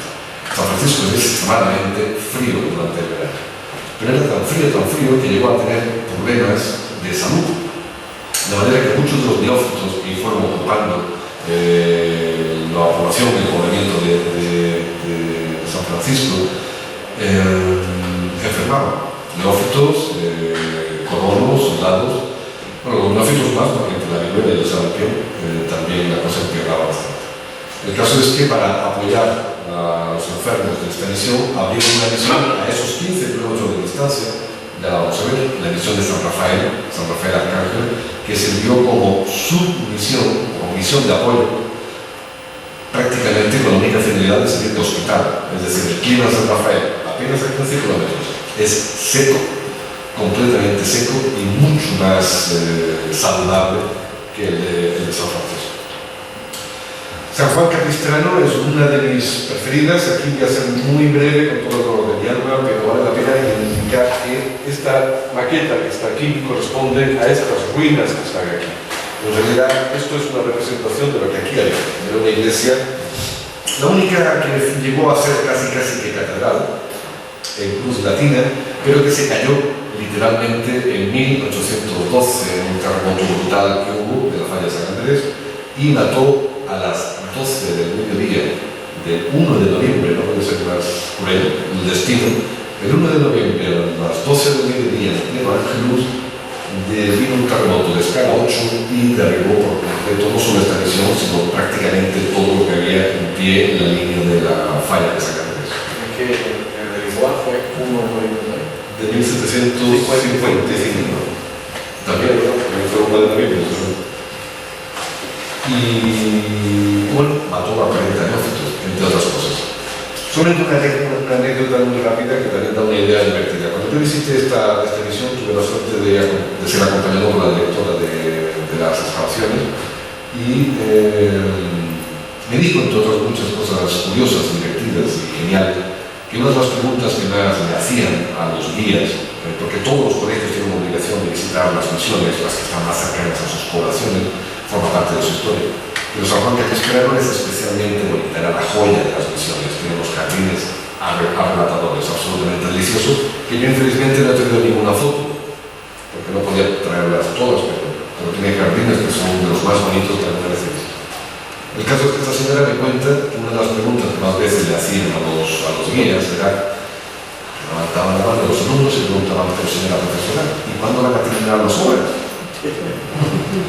Claro, eso es divertido para nuestra mentalidad, pero si consideramos que allí no tienen restos arqueológicos de nada, por tanto ellos siempre que ven algo sin terminar es porque lo están construyendo. No se les pasa por la cabeza que es que se ha caído.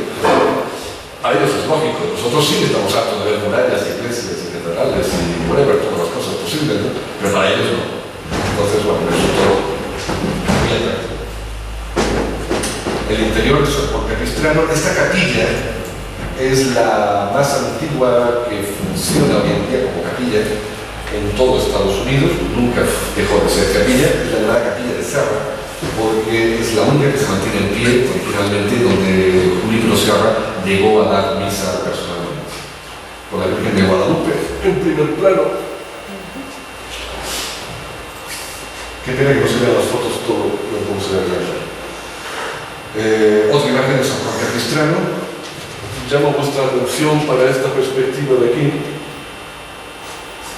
porque es exactamente esta de aquí, vista desde el otro lado.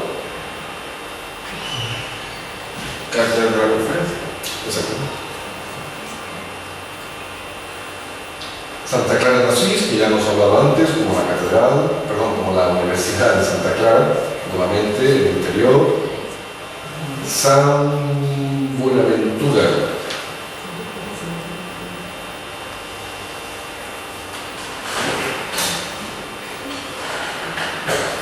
San Buenaventura se puede resumir su historia también en 3 desgracias. Realmente, la primera iglesia resultó destruida por un incendio, la segunda iglesia fue destruida por un terremoto y la tercera iglesia fue atacada también por la guerra.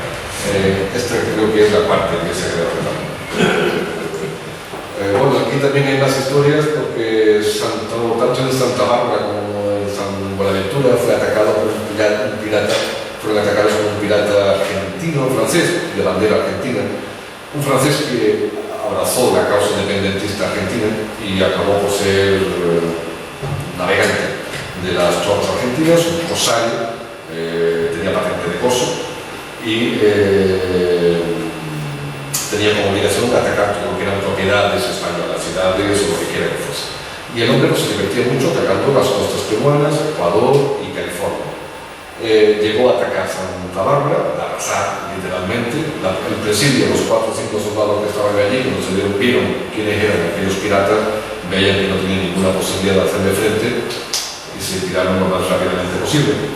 En San Buenaventura no llegó a ser el caso porque el fraile fue bastante más rápido, los indios avisaron y recogieron todo lo que había de valor y se fueron con ganado y todo al monte durante un mes. Interior, que es una aventura, perdón que ya sea un poquito más rápido. Y estas son las 9 misiones nigerianas. Fray Junípero, este es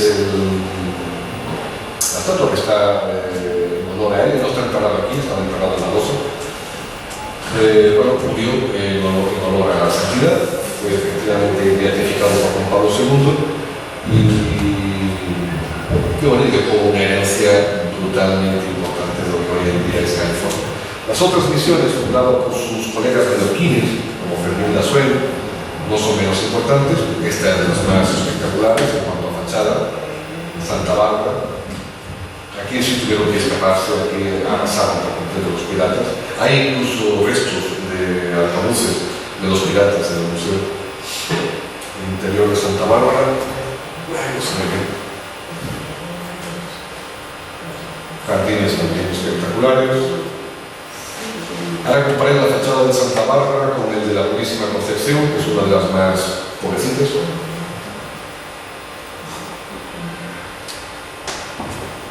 Interior.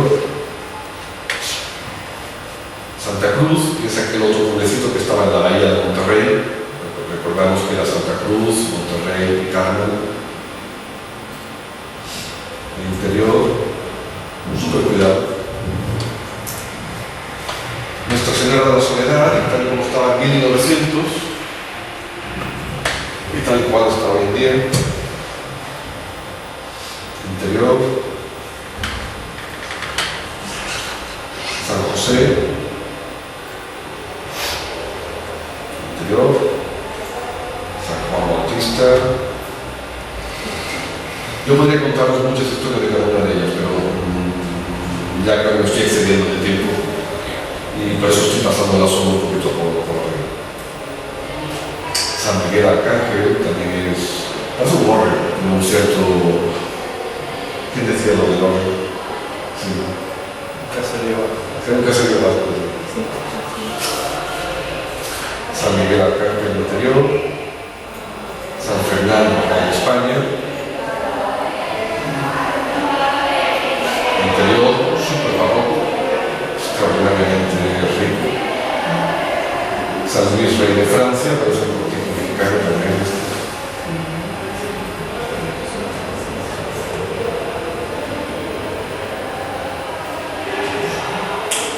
Santa Inés, las más desconocidas, pero también como la historia de fantasmas bien interesante, con su campana.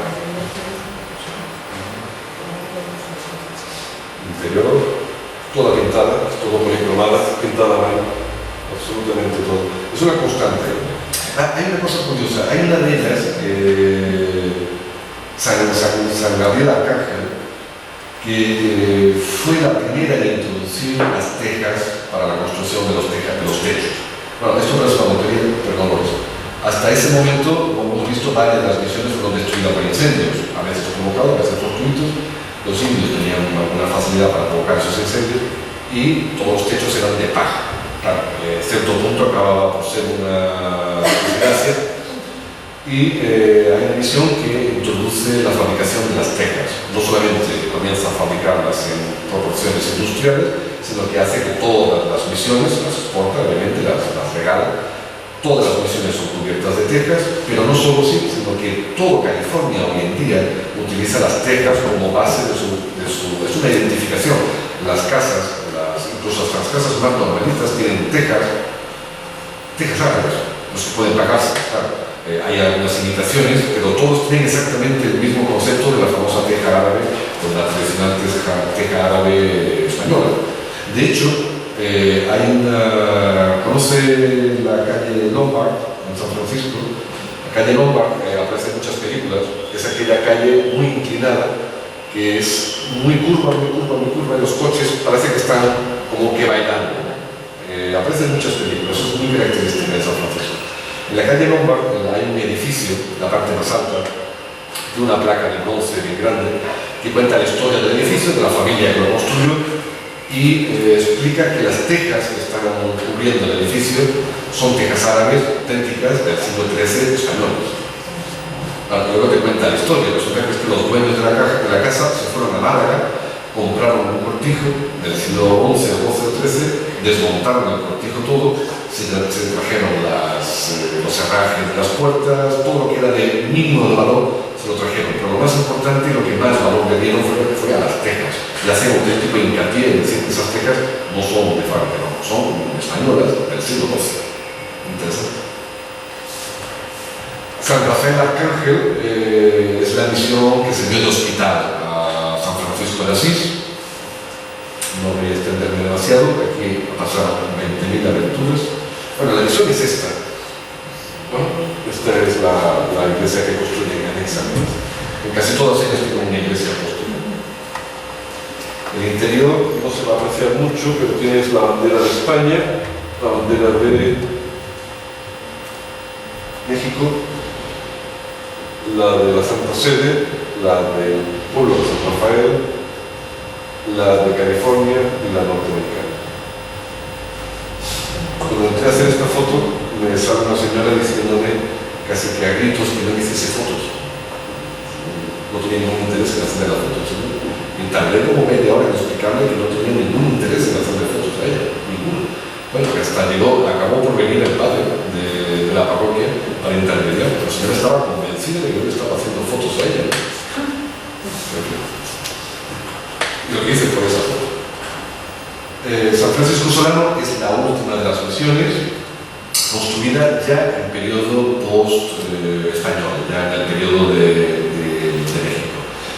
San Francisco Solano merecía solo ella una conferencia aparte, porque el constructor o el ideólogo José de Altamira, o Altimira, como dice allí, José de Altamira era un personaje extraordinario. Era un rebelde, era franciscano, pero un rebelde para con todo. Es decir, nadie le autorizó a construir la misión, él la construyó. Nadie le autorizó a llevar el gobierno de una extensísima área a su alrededor, él igual, él la llevó yo. Y bueno, hay muchas más cosas que pasaron en esta misión, entre otras, justo enfrente de esta imagen, esta imagen de aquí, hay un parque que es donde se izó por primera vez la bandera del oso, la bandera de California, una bandera con un osito y una estrella. Y eso que puede parecer algo muy tonto, para ellos es muy, muy importante porque California fue el único estado que iba a ser independiente alguna vez. Es decir, pasó del dominio español, tuvo durante 25 días una república independiente con su correspondiente presidente de la república y posteriormente tuvo que decidir si optaba por el bando mexicano o el bando americano cuando estalló la guerra entre México y Estados Unidos. Optó por el bando americano y a partir de ahí su república se disolvió. Pues fue justamente enfrente de esta puerta que existe el monumento de la instalación del único país independiente, una persona independiente de Estados Unidos.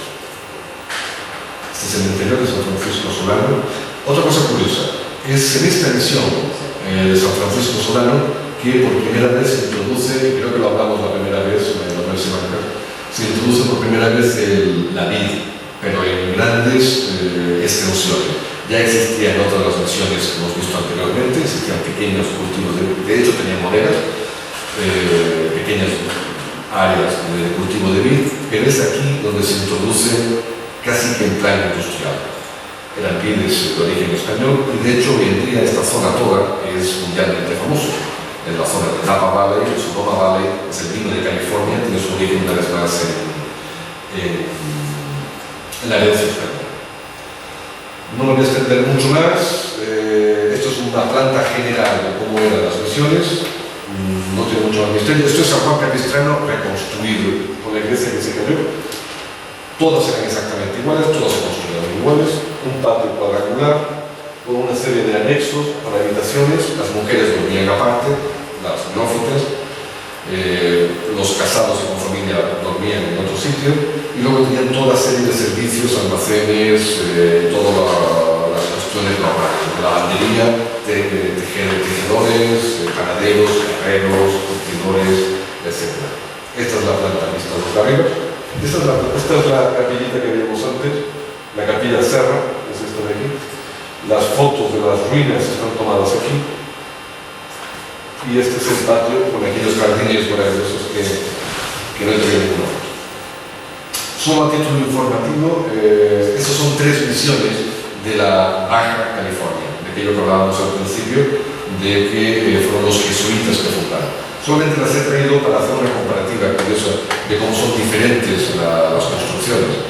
La razón es que obviamente ellas estaban mucho más cerca de la metrópolis más importante de México y había mucho más dinero, había bastante más facilidad de conexión, y las fachadas de estas de Cocajalpan y Tilaco son fabulosamente ricas. Es una mezcla entre el barroco europeo más puro y el barroco indígena, no sabía cómo llamarlo, porque indiano, o indígena, no sé cómo llamarlo, porque es que al lado de un San Marcos con su león tienes a un indígena con panteras, o tienes palmeras con pocos, al lado de un arco de un arco, lo que sea. La cosa es que la mezcla es descomunalmente atractiva y todo multicolor, extremadamente tropical y de muy buen gusto, realmente.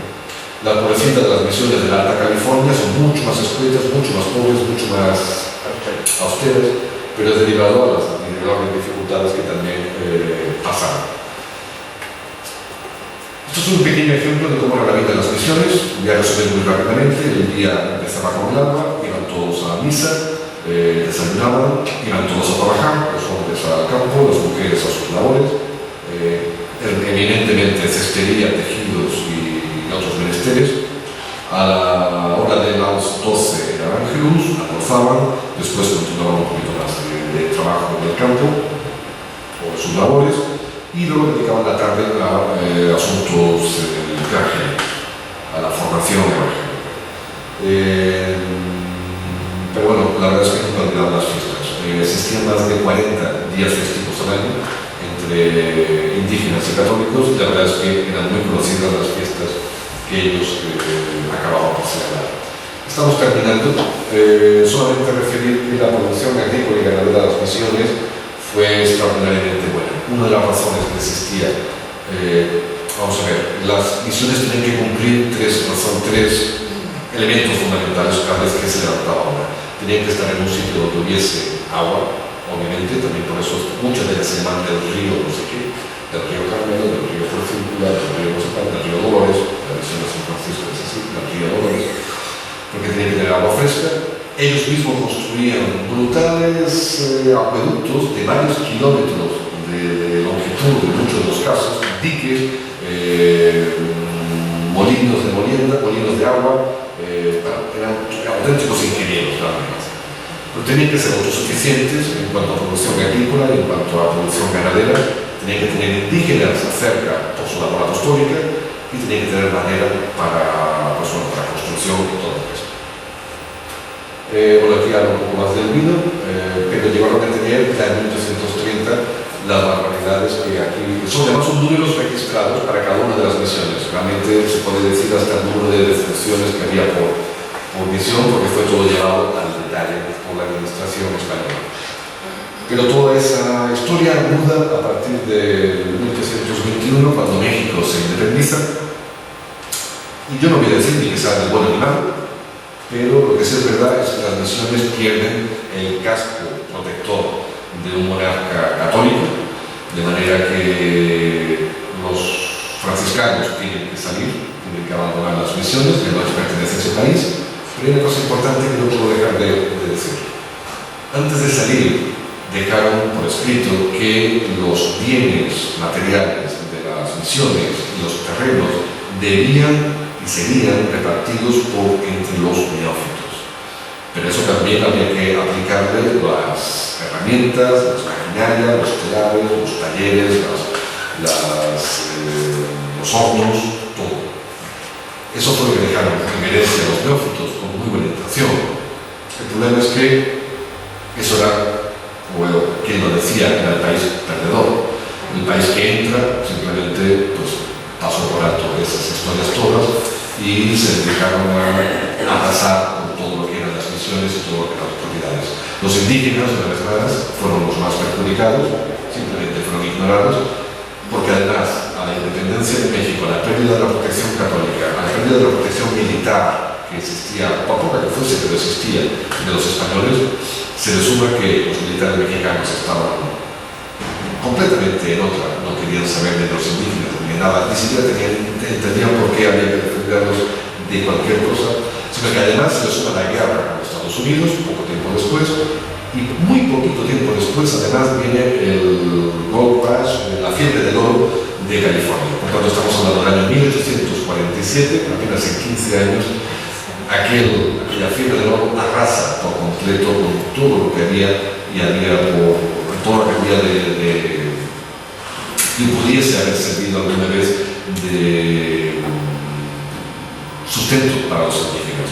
Digamos que los indígenas no pasaron de ser apenas unos estorbos que había que apagar, borrar, como si nunca hubiesen existido. Realmente acabaron con toda la labor misionera de aquellos 50 años. Esto es una frasecita que a mí se me ocurre, puede ser interesante, porque quien la vive, quien la escribe, es el poeta Walt Whitman, que para ellos es el culmen de la literatura más genuina, y que viene a decir, en otras palabras, que ellos mismos están muy confundidos con lo que son las raíces verdaderas del Estado norteamericano. No es británico, no es inglés, textualmente, dicho por ellos mismos, no sé yo quién lo dice, unos auténticos genocidas se dedicaron a arrasar por completo pueblos y razas y estirpes completas en todo su avance desde Virginia hasta mediados del mapa. No dejaron un títere con cabeza, hicieron famosa aquella frase del congresista de que el único indio bueno es el indio muerto, que es auténtica la frase, y realmente la auténtica sustrato histórico y de legado válido era el hispánico, que lo dice era Walt Whitman.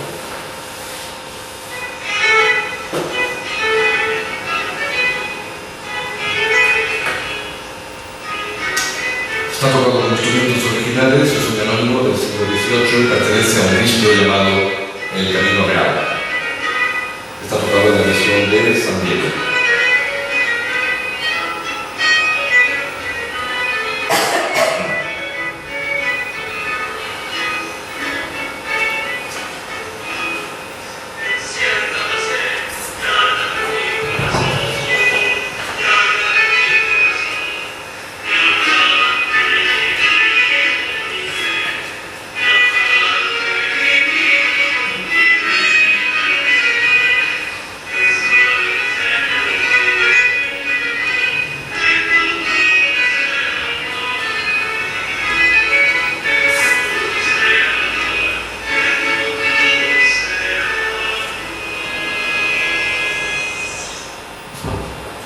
Y bueno, es todo.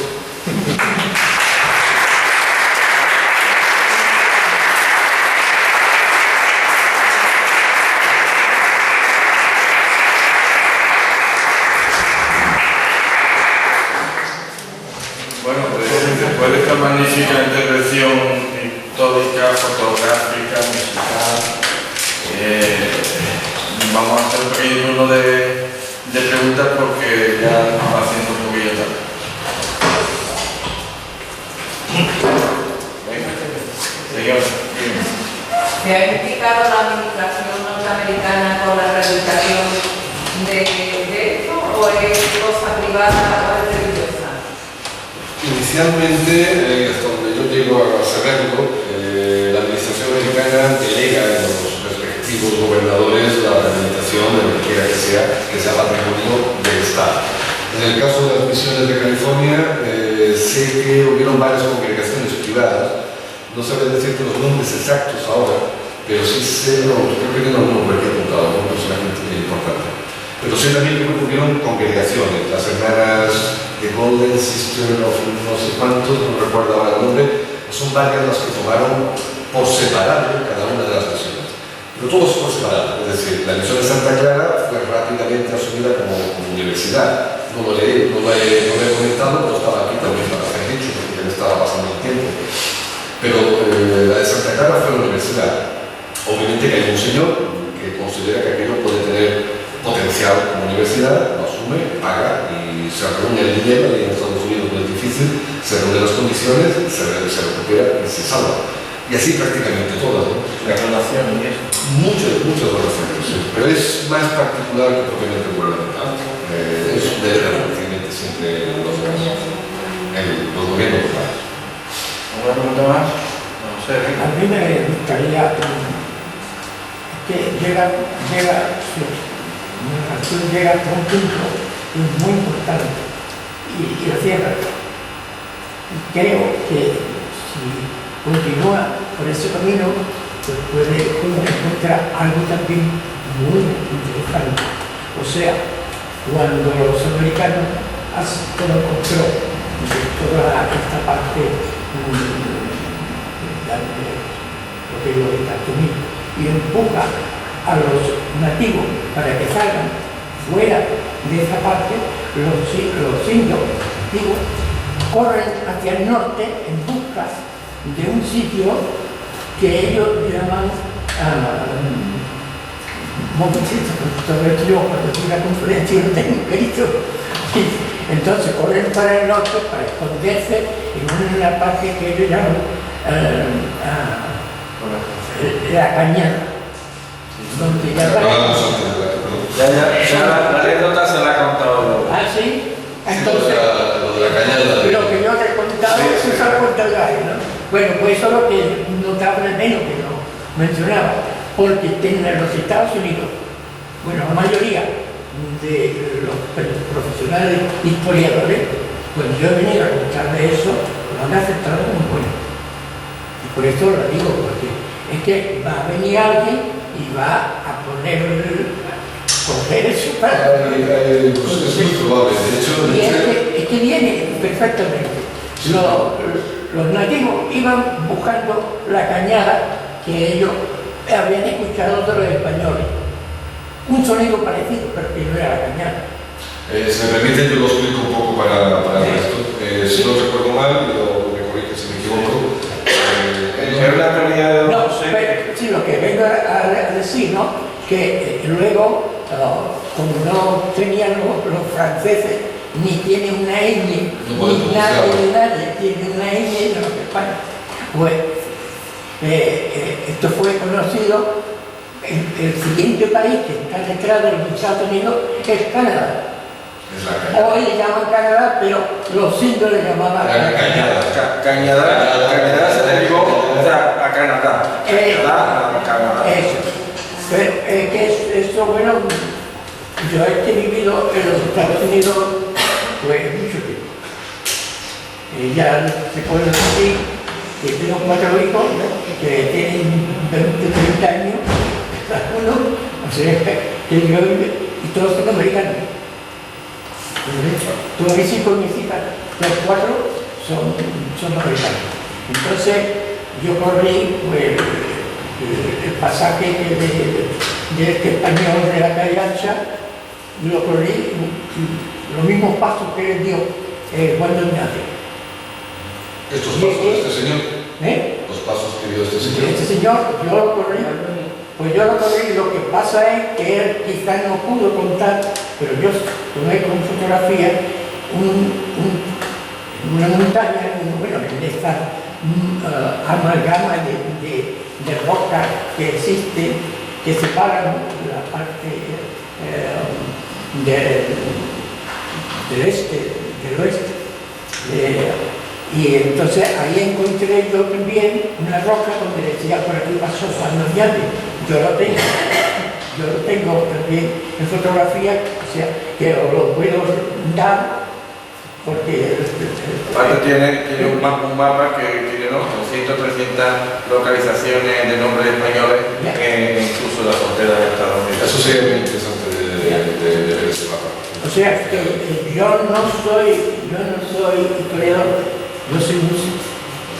Bueno, tampoco soy historiador. No, pero soy dos personas muy paralelas porque tenéis la misma afición. Pero cuando yo fui a los Estados Unidos, vi un desastre en contra de todo lo que era español, que hasta ahora, Estamos hablando de 30 años. meses estaba yo en Nueva York y estaba hablando con una señora profesora.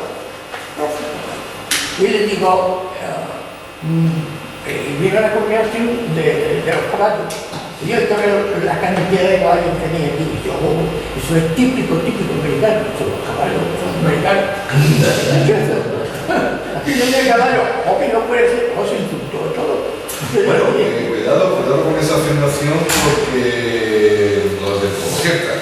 Es verdad que el Mustang es el caballo indio, es la introducción de los españoles, es el caballo salvaje introducido por los españoles, así que yo lo voy a salvaje. Pero no es verdad que los americanos no tenían caballos. No es verdad.